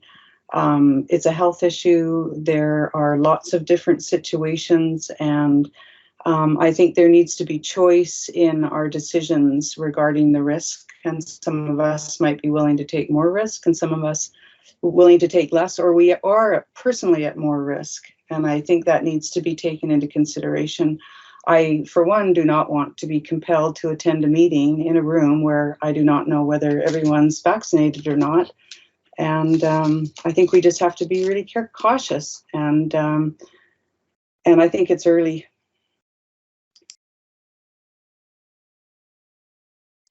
Trustee Van Wel. Thanks, Chair. I agree with several of my colleagues. I think that it would be very good for us to be in person when it is safe to do so, and I think that we should wait until we hear more from the Minister of Health beforehand. But I would definitely like, well, if we do get this sort of the go ahead, that a hybrid model would be good. Give it hopefully the electronic supports will be up and running by then, but I would support that option number 4 when we are able to. So before further speakers, I may be going out on a limb here, but if I'm reading the discussion halfway accurately, and based on the superintendent's recommendation, is there an appetite to continue as we have defaulted with virtual until we get further information and direction from the ministry? What do you say about that, folks? Trustee Silser. Okay, first of all, did the superintendent recommend? No, I don't know that I heard the superintendent recommending anything except saying he hasn't heard anything from the PHO on restrictions on meeting. Okay, but we do know that all of us trustees fit in the school in the boardroom, and there's no restriction to us doing so. So I move that the trustees going forward meet at the school board office for all meetings in person, with partners able to request virtual attendance if necessary, if they wish to. Could you give that to us again, please, slowly, Trustee Silser? Okay. Basically, she's moving recommendation 4 or option 4. No, I'm not. I'm saying trustees, just like everybody else we expect in the school district to be meeting in person, that trustees meet in person at the school board with our partners able to request virtual attendance if they desire. All right. So your motion is that for meetings involving trustees, and I'm assuming these are committee or planning day or board, that they be in person at the board office, Trustee Silser, with the option to partners to attend virtually. That's the essence of your motion? Yes. All right. Second. That was Trustee Holman, second. All right. Trustee Silser, do you wish to speak further to your motion? No, I don't think I do. Trustee Martin, you've been waiting patiently. Is it with respect to the motion? Could the seconder speak? Well, I'm going to Trustee Martin first. There's no automatic right for the seconder to speak immediately. You're on the list, though, Trustee Holman. We'll get you for sure. Trustee Martin? Yes, through you, Chair. Can we just, Superintendent, can you repeat what you said? Because I heard something different than my colleague, and I just want to make sure I didn't misunderstand what you said. I'm sorry. Can you tell us what your recommendation is related to this? If I can remember what I said. I don't believe I gave a recommendation to the board. What I said is that I believe we needed to wait to get clarification from the Ministry of Education, because the provincial health order was applying to those spaces that typically require double vaccination. And for example, that's a situation that's different than ours. So before we start to compare ourselves to the provincial picture, we need to get clarification as if anything, to see if anything has changed from an educational standpoint. So while it wasn't a formal recommendation, it was just an idea put out there that we need to, before we make a decision on increasing meeting sizes, we need to get direction, as we have all along, from the Ministry of Education. Thank you. Appreciate it. It wasn't a recommendation, it was input. Okay. That's it for you, Trustee Martin. Thank you, Trustee Holman. Yes, thank you. I'm supportive of the motion, but just wonder whether a friendly amendment could be considered, subject to the follow-up that Superintendent just referred to, for clarifying that it is within the guidelines. So you're going to have to give us precise wording if you're moving an amendment, Trustee Holman, please. Okay, so subject to the superintendent confirming an in-person meeting is in accord with public health guidelines. Is there a seconder for that amendment? Trustee Van Wel? Do you wish to speak to that, to Trustee Holman, further? Well, if I guess the purpose was to amend the motion, like I'm in favor of us moving forward, recognizing that our policies do provide electronic attendance by trustees. So if the motion passes that we're meeting in person, my understanding there's still policy that would enable a trustee to attend electronically if that was not within an individual's preference. So, but the amendment is to just make sure that the superintendent has that opportunity to double check that it does meet the guidelines that we're following presently. And if the motion passes and that condition isn't met, where are we left? Well, then it's invalid, because if that motion isn't within the guidelines, it's like any other motion. If it's outside of the law or the guidelines, we can't enact it. Trustee McMurphy?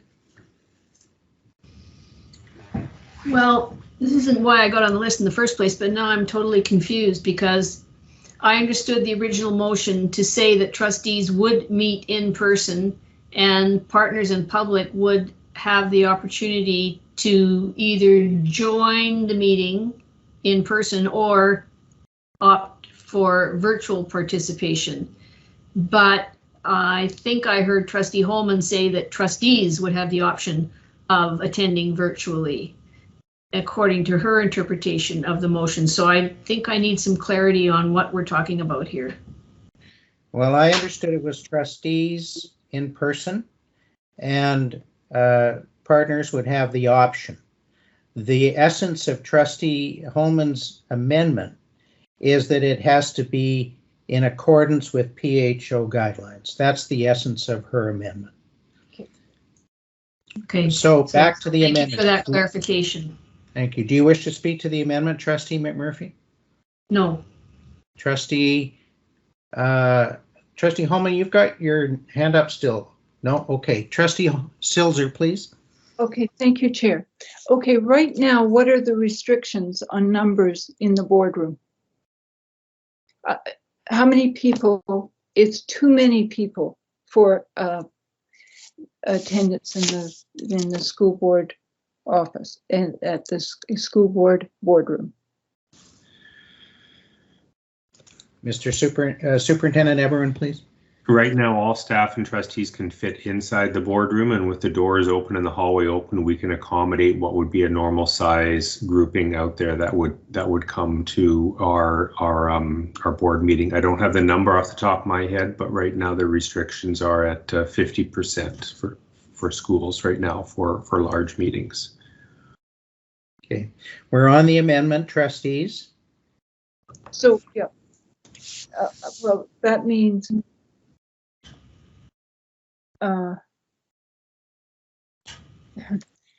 My mind is seizing up at this point, but basically, I think I'm not in favor of the amendment, because my intention in making the motion was to be, well, Murphy restated it perfectly. That's it. we attend in person. Unconditional. Anybody else can too, but our partners have the option of having the convenience of attending virtually. All right. I see no further hands, and so I'll put the question on the amendment. All in favor of the amendment, please signify. Opposed? Opposed? The amendment is defeated, and we're back to the main motion. Now, trustees, as you will recall, if we're approaching 11 o'clock, because of the nature of the agenda we approved, and if we're going to continue past 11 o'clock, we have to do so with a motion that passes by a 2/3 majority. We're not going to complete the business on the agenda before 11, so if you want to continue, someone should make that motion and we'll deal with it. Just an inquiry, yeah. Chair. Yes. Does it take 2/3 or just a simple majority? I think it's just a simple majority, isn't it? The Secretary Treasurer believes it's 2/3. Okay. I don't know. Mr. Reid, do you know for sure? Yes, I have policy 9 open, and I'll read it out to you. It says, each regular and special meeting of the board shall ordinarily adjourn at the hour of 11 o'clock post meridian, unless it is decided by a 2/3 majority of the trustees present to continue such meeting. Okay. Thank you. I stand corrected. No, so quite moved. All right. Quite all right. Thank you. So, Trustee Martin, you've moved the motion to continue the meeting beyond 11 o'clock. Is there a seconder for that motion? Trustee Holman. All right. I'll put the question. All in favor of the motion? Opposed? The motion's carried, I think unanimously, but certainly by a 2/3 majority. I can't always see all the hands. I do the best we can here, but excuse me. All right, so we're okay to go past 11 o'clock. We're back to Trustee Silser's motion. The amendment was defeated. We're back to Trustee Silser's motion. Any further discussion on the motion, Trustee Holman? Yes, thank you, Chair. Through you to staff, I would ask for clarification because it's my understanding that we can't pass a motion that is contrary to board policy, and we can't, my understanding is that board policy does allow for a trustee to participate in a meeting by electronic means, whether that's phone or internet. And so I support the motion that we meet in person, but I don't believe that we can compel everybody to attend in person based on board policy that I'm referring to. I don't have the number, but that's my understanding, is that we can phone in, and that is embedded in our policy. So if we pass this motion, we have to respect that there's a broader policy motion that would override it in the event that a trustee wanted to attend virtually or by phone. Mr. Reid, there is something about that in policy 9, is there not? I'm looking now. I'm not sure, but it does ring a bell.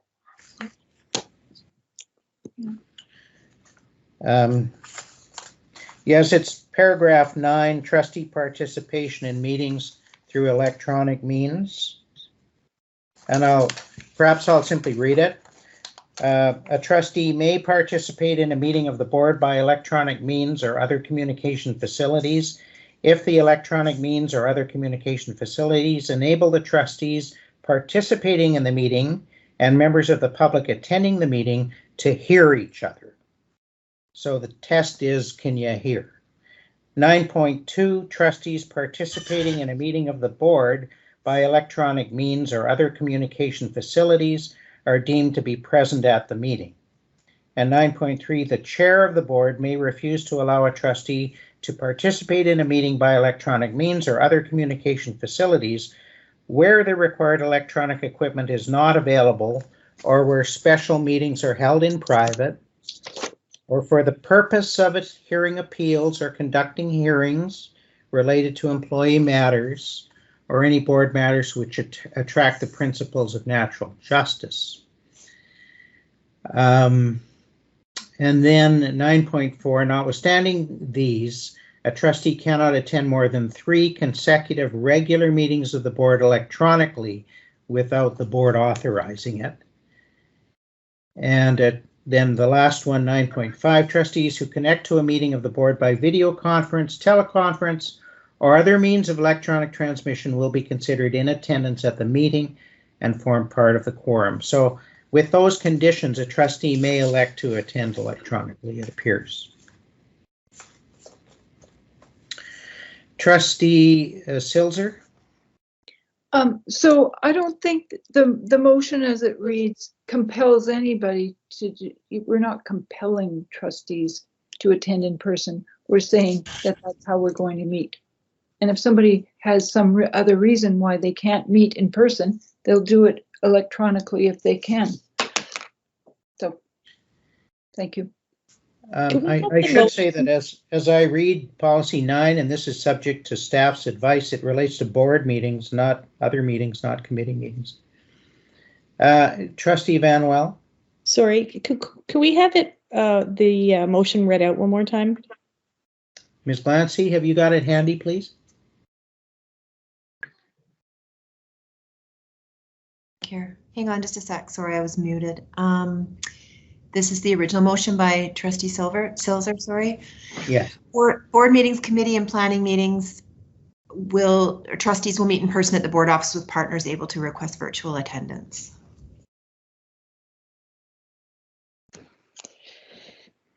I would personally like to hear that the motion would read that trustees, staff, and partner groups can meet in person unless they wish to join electronically. Well, that way we're not.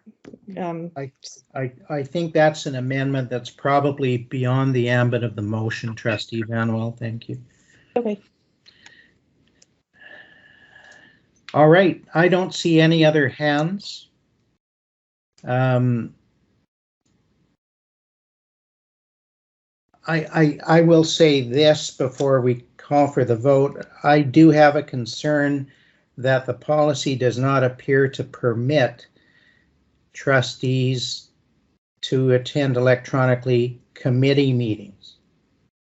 And I think that's the intent of the motion. It probably says that. I think it did say that when we read it.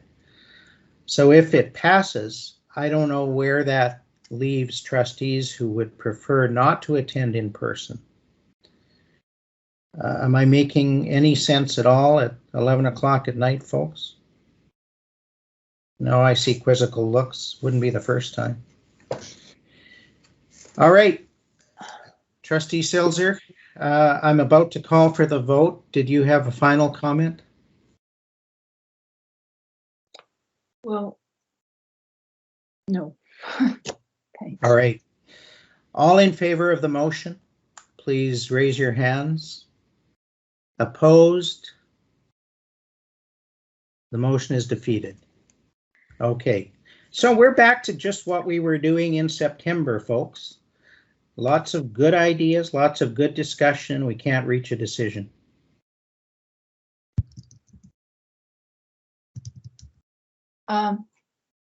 Trustee Silzer. Okay. So, as an alternative, I move that the board delegate to the chair the decision as to what format we use for meetings starting November 1st, 2021.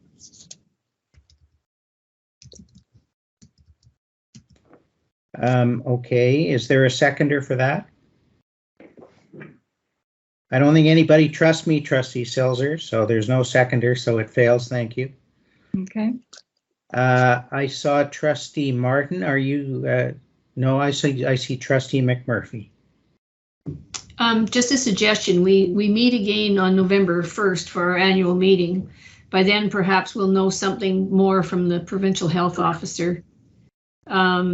if necessary, we could convene a short meeting before the AGM to see if there's anything we need to consider as a result of whatever we may learn from the PHO in the next week. And failing that, Trustee McMurphy? Failing that, we carry on. Virtually. As is, yeah. Which was what I was obliquely suggesting earlier, but and I don't know. I was just pointing out the opportunity on November 1st if we wanted to readdress the issue. And Trustee Holman. At the 4th hour, 2nd minute and 10 second, I would make a motion to adjourn. Is there a seconder for that motion? There's no second. Oh, so sorry. So it fails. For one, we've agreed so, to Chair, carry. we have one order of business that was on the agenda. It was a late item. Well, just a moment anyway. Trustee Holman, you'll recall we've agreed to carry on beyond 11 o'clock. It is beyond 11 o'clock. Anyone can make a motion to adjourn at any time if they want, but it obviously won't meet with support. I forgot about that. My apologies. Yeah, thank you. All right, folks, are we at the point that we arrived at last month after a discussion and lots of effort to reach an agreement that until we have further information, and as Trustee McMurphy says, November 1 may be an opportunity, we continue to meet virtually?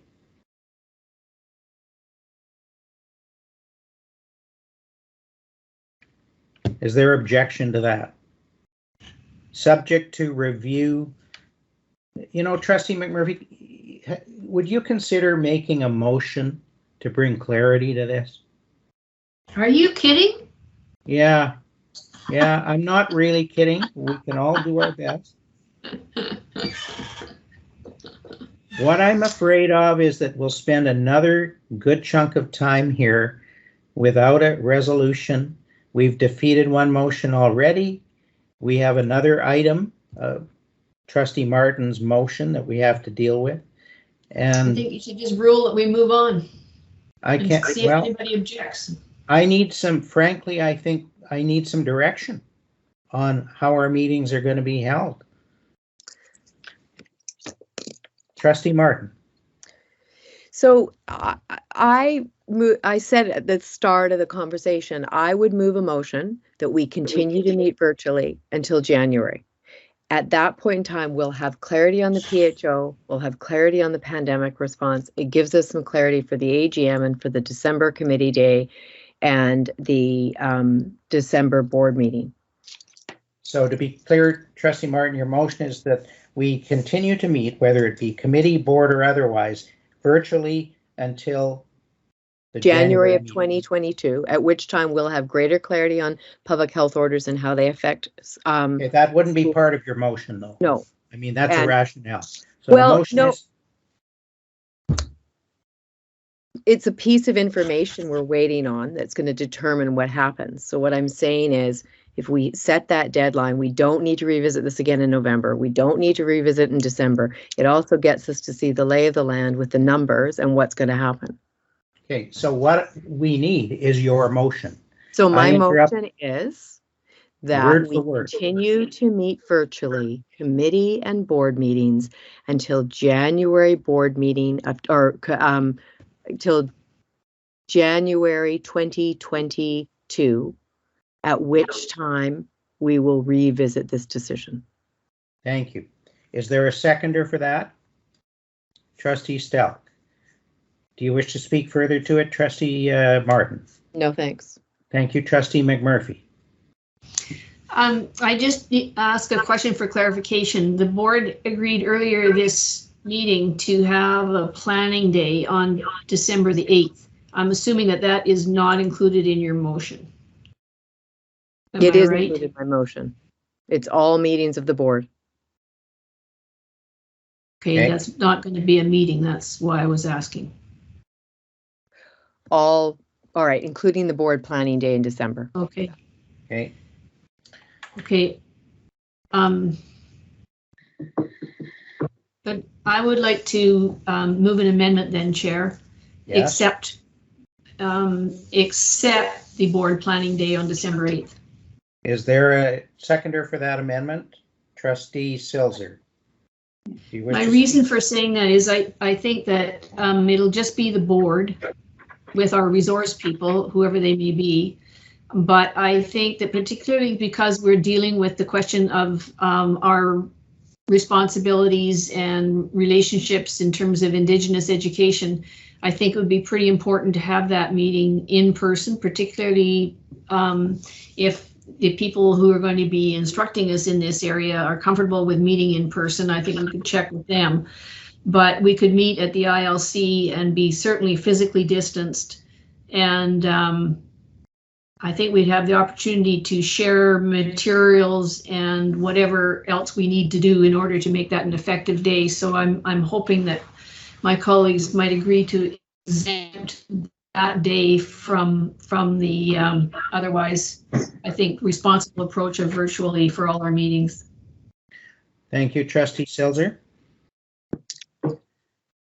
Well, while I support the amendment, I don't support, I just don't think that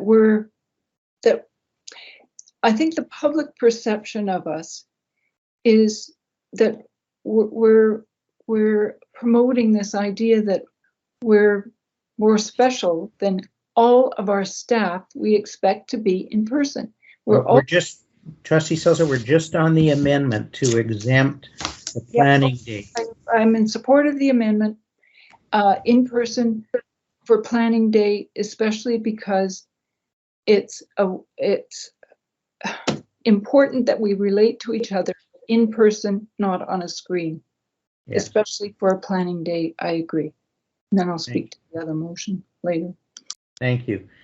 Now, Trustees McMurphy and Trustee Martin, you're all lit up like a Christmas tree. I don't know if you have more to say. All right, I see no other hands then. We'll put the question on the amendment to exempt the December 8 planning day from Trustee Martin's meet virtually till January motion. All in favor of the amendment, please raise your hands. Opposed? Motion's carried. Thank you. So we're back to debate on the main motion, which is Trustee Martin's motion with the exception of the December 8 planning day. Trustee Silzer. I would just remind that despite the fact that we'll get more direction from the provincial health officer, we have staff meetings going on in our school district where there are way more people. Apparently there can be up to 50 people in a staff meeting, and they're all expected to be there in person. And I don't know what makes us so special that we can't meet in person for the good of, in the end, our students, because we're going to make better decisions if we're actually able to relate to each other through more than this flat screen. So I just think there's a real there's a harm to the public's perception of us as being removed, not only from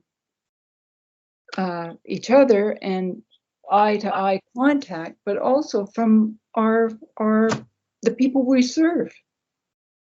So yeah, that's why I'm speaking against continuing to meet virtually. And I know we only have a handful of meetings, so let's just make the decision, because January will come, but then we'll have to make the decision at the January meeting, and it will probably be February before we start, and before we know it, we'll be more than halfway through the school. And when we've met with lots of people in a SPAC meeting, we meet with interviewing staff selection, the panels.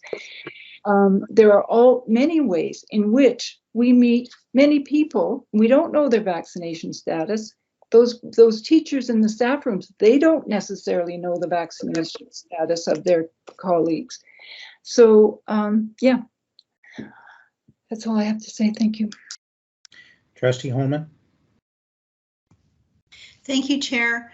Although I support the spirit, I speak against the motion because I think that if I recall correctly, advice from staff previously would indicate that our meetings continue virtually until we resolve not to. And if this motion passes, we're changing that to continue to go virtual until January. And I would very much like to respond to any, direction that may come from the ministry or PHO. And I agree with Trustee Sulzer that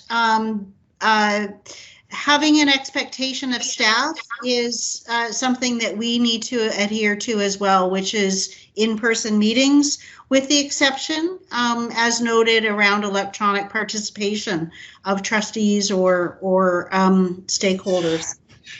So I'm speaking against. All right, I'm not seeing Trustee Sulzer. Is your hand up? Because, okay, thank you. I'm not seeing any other hands, and so I'll put the question. All in favor of the motion as amended? Put your hands up, please. 4 opposed. And the motion is carried. Thank you, trustees. That was difficult as ever, and not everybody is pleased, but I would suggest it all can be revisited if there is some startling news out of the PHO promptly. Trustee, could I just ask a clarifying question? As I understood the wording of the motion, it was until January 2022. Is that correct? Yes. So my assumption, because of that wording, is that in January of 2022, our board meetings would revert back to in person. Is that correct? It was. I think the motion said we would revisit it in January, that we wouldn't automatically go in person. Yes, we're revisiting the decision in January. Yep. Yeah. Okay. That's the way I understood the motion anyway. All right, trustees. We have one item of business left, and I'll look to you, Trustee Martin, for your motion. Okay, I will make this brief, and my recommendation is each motion be taken, each of the numbers be presented separately. So here's the context.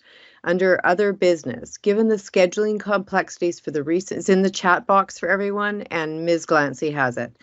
Given the scheduling complexities for the recent school PAC consultations related to the draft strategic plan due to the very short notice of some PAC meetings and the conflicts with 2 PAC meetings with this evening's board meeting, which has resulted in limited trustee engagement in some of those consultations, the board agrees to conduct additional consultations for PAC members who may wish to share with trustees their critique of the present plan and ideas for the additional priorities.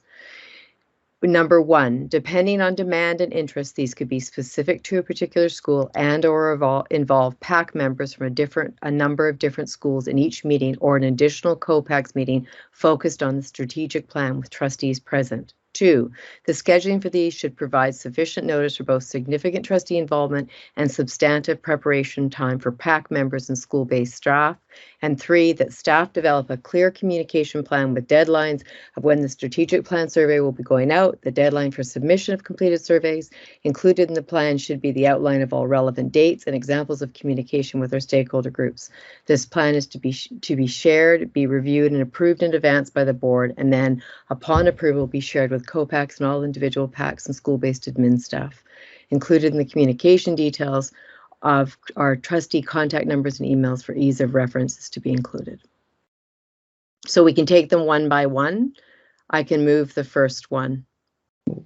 All right. I can't even get that in my chat. It's so long. What's number 1, Trustee Martin? So the context is giving the scheduling complexities for recent school PAC consultations related to the draft strategic plan that depending on demand and interest, there be an additional consultations for PAC members who may wish to share with trustees their critique of the present plan and ideas for the additional priorities. So the context of this is Cordova Bay did not have any trustee involvement. Well, let me stop you there. The essence of number 1 is that there be additional PAC consultations. Okay. Particularly for the schools that were missed. Yeah. I think the motion seems to me your motion incorporates rationale into the motion, but I don't think that is fatal to it. First, is there a seconder for that for those reasons there be additional PAC consultations? Trustee Holman. Carry on, please, Trustee Martin. With your argument, I interrupted you because you were explaining the motion before there was a seconder. That's all I was doing. So carry on with your argument in support of number 1 if you wish. Just that because of scheduling complexities, Cordova Bay we were unable to make Cordova Bay. Royal Oak Middle School was missed this evening, was Qualset. I think that may have been moved. And Deep Cove Elementary, there was a conflict tonight. It's just the nature of busy schedules. So there's 4 of our sites that we were not able to attend as trustees. And so this is an opportunity that we don't miss those and that we have additional consultations. Thank you. Trustee McMurphy? I hate being pedantic at 11:22, but could I please move an amendment to the motion, part 1, that the preamble be deleted and the motion start with the board agree to conduct additional consultations? Is there a seconder for that proposed amendment? Trustee Stelk. I mean, we try to keep the supporting statement out of the motion. So the motion should just be the action that is desired, not the rationale. That's what I meant with it incorporating the rationale. Point of order? Yes. Sorry, can I just clarify that amendment first? Would that be okay, Chair Dunford? Yes. That the preamble be deleted. Yeah. The part of the motion is that the preamble be deleted and it read the board agreed to conduct additional consultations, period. But no, blah, blah, blah, for PAC members. Okay, okay, that's what I wanted to check. The rest of number 1. Yeah, okay. Now, Trustee Holman, you have a point of order? And that may not be the right term, but Trustee McMurphy is referencing what I would say would be a policy around how motions are struck, and it's not, we don't have such a policy to my knowledge. Robert's rules does. Yeah, I'm going to rule against the point of order. I agree with you, Trustee Holman. There is no policy, but Roberts is clear that the motion should speak to the action. That was my concern when I raised with Trustee Martin as the mover that it included a rationale. But the essence of it is that there be further PAC consultations. So we're dealing with the amendment to remove that. Trustee Silzer? You're still on the I would like to speak to the main motion if it's, I'm not speaking to the amendment, thanks. Okay, is there any further discussion on Trustee McMurphy's amendment? All in favor of the amendment?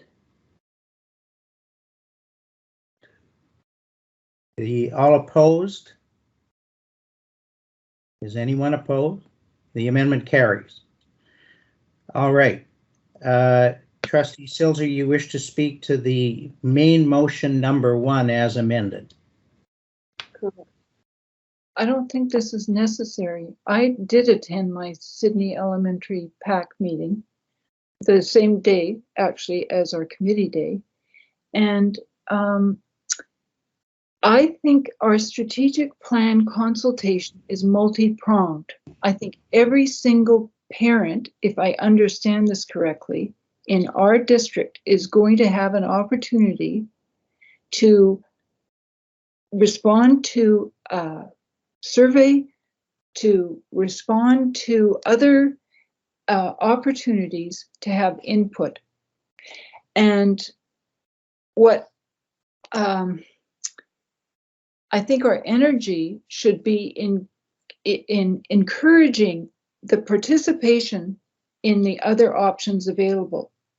Frankly, well, I can tell you my experience with the Sydney Elementary. It was a great presentation by the principals. You will see the same in all the other PAC meetings. I believe all the administrators have the same slide deck, and they're going to say the same thing. And the parents are going to say, that's very interesting. But probably in the survey, they'll have time to really think about what's being asked. And I just don't know how useful this will be, given all the other useful things that we're doing and the amount of time there is and all the effort that's going into this massive consultation. So that's why I will be voting against the motion, not because it's not a good idea to encourage as much input as possible, but I just think we really need to focus our energy here. And that's kind of scattering it a bit. Probably not for as much benefit as you think there might be. Thanks. Trustee Holman? Yes, thank you. If I'm if I'm following the ball, it's my understanding that trustees for those meetings that had already occurred were not in attendance, and I think that it's respectful to offer another opportunity for the trustees to meet with the PAC and the principal, as was intended for all meetings, and it was because of the scheduling difficulties that didn't occur. So I agree with Trustee Silzer that there will be multi-pronged approach, but I think that if I were attending those meetings where the trustees weren't there, I would value another opportunity for trustees to participate and hear firsthand. I certainly appreciated the input on other priorities that came from the two meetings that I attended. And I think that I think it's respectful, and I think it's also helpful to have those opportunities repeated. And Trustee Martin, I see you for the second time. Yes, I mean, I recognize there is a multi-pronged approach. Part of it is that it's also not just one way, Trustee Silzer. It's also an opportunity for trustees to hear, and it's some of the questions. It's the question about process. It allows us to be involved. We won't be receiving those surveys. We'll be seeing a compilation of them. So this is our opportunity in these engagements to hear firsthand from our PACs. There will be other opportunities, but this is the time when the plan is being presented by our school-based administrators. It's being kind of presented as a real priority, and I think it's really important trustees are there. And I think important trustees are there to hear, not just to tell people to direct to a survey. It's interesting and important for us to hear the conversations. And there's other things we can learn from this. It isn't just about strategic plan. It's Trustee Van Well and I heard a lot about what's going on in Claremont that we would not have known about had we not been there. Thank you. Seeing no further speakers, I'll put the question on the amended motion, effectively increase some further PAC consultation. All those in favor, please signify.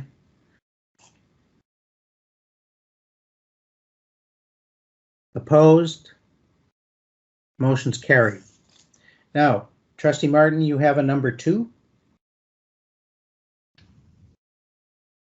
It may not be necessary. It's more of a contextual one, depending on demand and interest. These could be specific. It's more of a context. So again, it may be more of a rationale or an argument. Okay. That basically, that I would say that just, and I'm not sure, I take the legislative experts at the table, that whether or not we need to do the scheduling for these should provide sufficient notice for both significant trustee involvement and substantive preparation time for PAC members and school-based staff.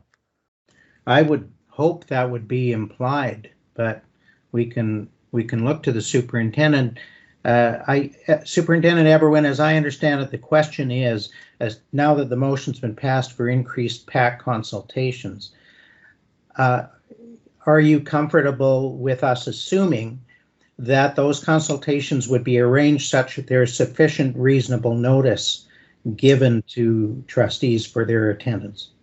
Sure, I would need a list of the schools that trustees are looking for, or I guess I just go back to the earlier ones in the schedule, or the ones that were in conflict with the board meeting, and put a message out to principals, and certainly give as much notice as possible. It would be up to, I'm assuming, the PAC to arrange an alternate time if they're so interested in doing so, but would certainly work again to ensure that as much notice was given as possible. That suit you, Trustee Martin? Yeah, it just, in the actualization last time, it didn't happen, which is partly why we're here. And so there's 4 schools that we're aware of: Cordova Bay, Royal Oak, Qualsett, and Deep Cove. Qualsett and Deep Cove had a conflict with this evening's board meeting. Cordova Bay happened before the schedule came out, and Royal Oak, neither Trustee Van Well or I had noticed to be there. So thank you. So you've named the school, staff knows who they are, and we've had an assurance there'd be as much notice as possible. And do you have any other elements that should comprise motions, Trustee Martin? I think just I was going to say Sheila and I have already worked out an alternate for Qualsett. Very good. Great. Thank you. Trustee Martin, any other? Just around the communication plan, there were some questions asked about when trustees weren't aware of when surveys were going out, when surveys needed to be back. I've had a couple of emails, so it'd be really helpful for us to know that in advance of the meeting. Again, if it doesn't need to be in a motion, that's fine, but I know Trustee Stelk communicated about this around our communication, that people have access quickly, not just on the website, but on the other way in communication to trustees. In terms of our email and things. So it's more just not to be directive, but to cover the bases, because it's uncomfortable to in those meetings and not be able to say when the survey is going out and when it's coming back in. We know that as of tonight's meeting, but we didn't in the prior meetings. Okay. Superintendent? Yeah, thank you. No, and Trustee Martin just picked up on it. That was part of my presentation this evening. I'll own that as well too. Not all the T's were crossed at the beginning due to a volume of things going on.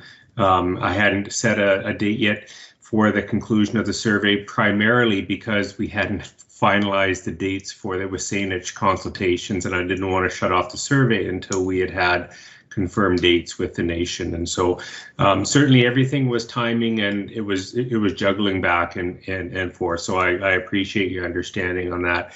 As I indicated tonight, we are going to close the survey down on Friday, November the 5th, because we need IT to have some time to actually crunch things out and to get things back to SPAC and then to the board in a timely fashion. So certainly that's the plan. And so just Chair, through to you, to the superintendent, the one thing I would say is that when will the board see the survey questions that we're asking? Because I don't think they've come through to the board or to the strategic planning committee. So that's something we need to make sure happens. So they are already on the website, as Trustee Holman said. She found the survey, and we're going to draw attention to the front. I can certainly send all trustees a link to the survey as well, so you can see them. So did the board approve the survey questions, Superintendent? No, they did not. That wasn't part of the previous motion. That the board wasn't asked to approve the questions, and so we move forward with that understanding. Anything further, Trustee Martin? Just, I think that's unfortunate. That's kind of why we're at this motion at this late hour. I mean, I would have really thought the board would have at least been able to look at the survey questions that are going out to our entire school population. And the fact that we weren't involved with that is very disappointing to me. Thank you.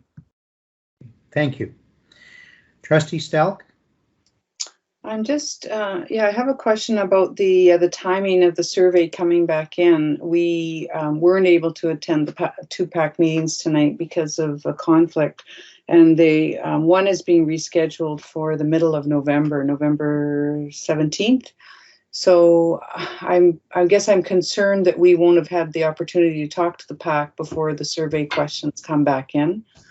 And we will set up something, I'm presuming, with Deep Cove probably about the middle of the month as well. So it just feels like we're maybe going a little bit too fast here in sort of collecting data when we haven't had those conversations. It would seem odd to me to be in the meeting with the parents. They've already, if they have questions, I mean, they've already done the survey. It just seems a bit funny. So if I can, Mr. Chair, so thank you, Trustee Stelk. I was not aware of the rescheduled dates that you just mentioned right now, so that hadn't come to my attention. But having said that, when we did our survey last springtime around remote learning and those options, we did accept information back from people after that survey had closed as well. So let me give some more thought to that. If we were to postpone the return of this, to close off the entire survey without generating results until November 20th, we couldn't get the information back in time through SPAC and back to the board by December the 1st. That would be a physical impossibility to do that because of the amount of time that's required from IT to generate the responses and to use the methods that we used last springtime. It just wouldn't be possible, which would mean a postponement until the January board meeting, which could certainly happen, but then it's just delayed that extra month and a half then. So we could certainly work with those two schools in the middle of November. It's getting a little late in the hour for me to think as clearly as I'd like to, but we could certainly come up with another process for those two schools if you wanted to get their information back and considered. Trustee Holman? Yes, thank you. I'm not aware of the board having resolved a pressing need to have the survey completed by any date in November. I appreciate that there are some consultations with WSANH that we want to, incorporate into the time frame. But if there is something urgent, I'm not sure what that is, and maybe we should know of that. But I would think that it's better to err on the side of inclusion and consultation and communication, and that the process flows from that, as opposed to having kind of an arbitrary date pushing the results or the consultation. Strikes me that making the time and having the quality opportunities is paramount. Thank you. Trustee Silzer? Thank you. I just want to quickly say, I think that in a sense we have two visions of what the strategic planning is. It feels to me like trustees are saying, but we want to be involved in the details of the process, and staff is doing a really good job. I was really impressed with the principal and vice principal at Sydney Elementary, Jen and Andreas. They did a great job of presenting the strategic planning process and inviting input. And I think there's from what I gathered, there's real enthusiasm on the part of administrators. And I think the superintendent and senior staff have done a really good job of, at least from that little experience, of getting people excited on the ground. And we don't have to be there in all those, 17 schools or locations to actually have the benefit of their input. And the input is going to come, and we should be seeking, of course, listening. That's what we're there for. We're to listen not only to those parents at the top, as many as show up, or are able to attend that night, because let's face it, PAC meetings involve parents who have very little time for meetings. So but they may have time to sit down at night and fill out the survey, and they will have done that. The advantage maybe of meeting with parents after the survey is that they've already started to think, and they'll want to share some ideas. That's great. So I guess I just want to end on a more positive note and say thank you for the work that's been done to date on strategic planning. I think it's going well, judging from the excitement I heard in the voices of Jen and Andreas. And I also trust that, the consultant we've hired is having something to do or say about the surveys and the process that we're engaging in to engage our community. So thank you. Thank you. And I hope the last word will go to Secretary Treasurer Reid.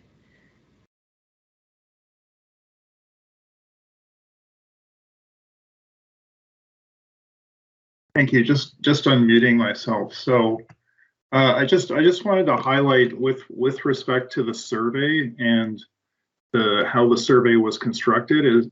It was actually directly linked into the motion that the board passed earlier. So there was a motion to receive community feedback through engagement on the 3 areas. So literacy, Indigenous learner success, and mental health and wellness. So they're basically open questions around those 3 areas.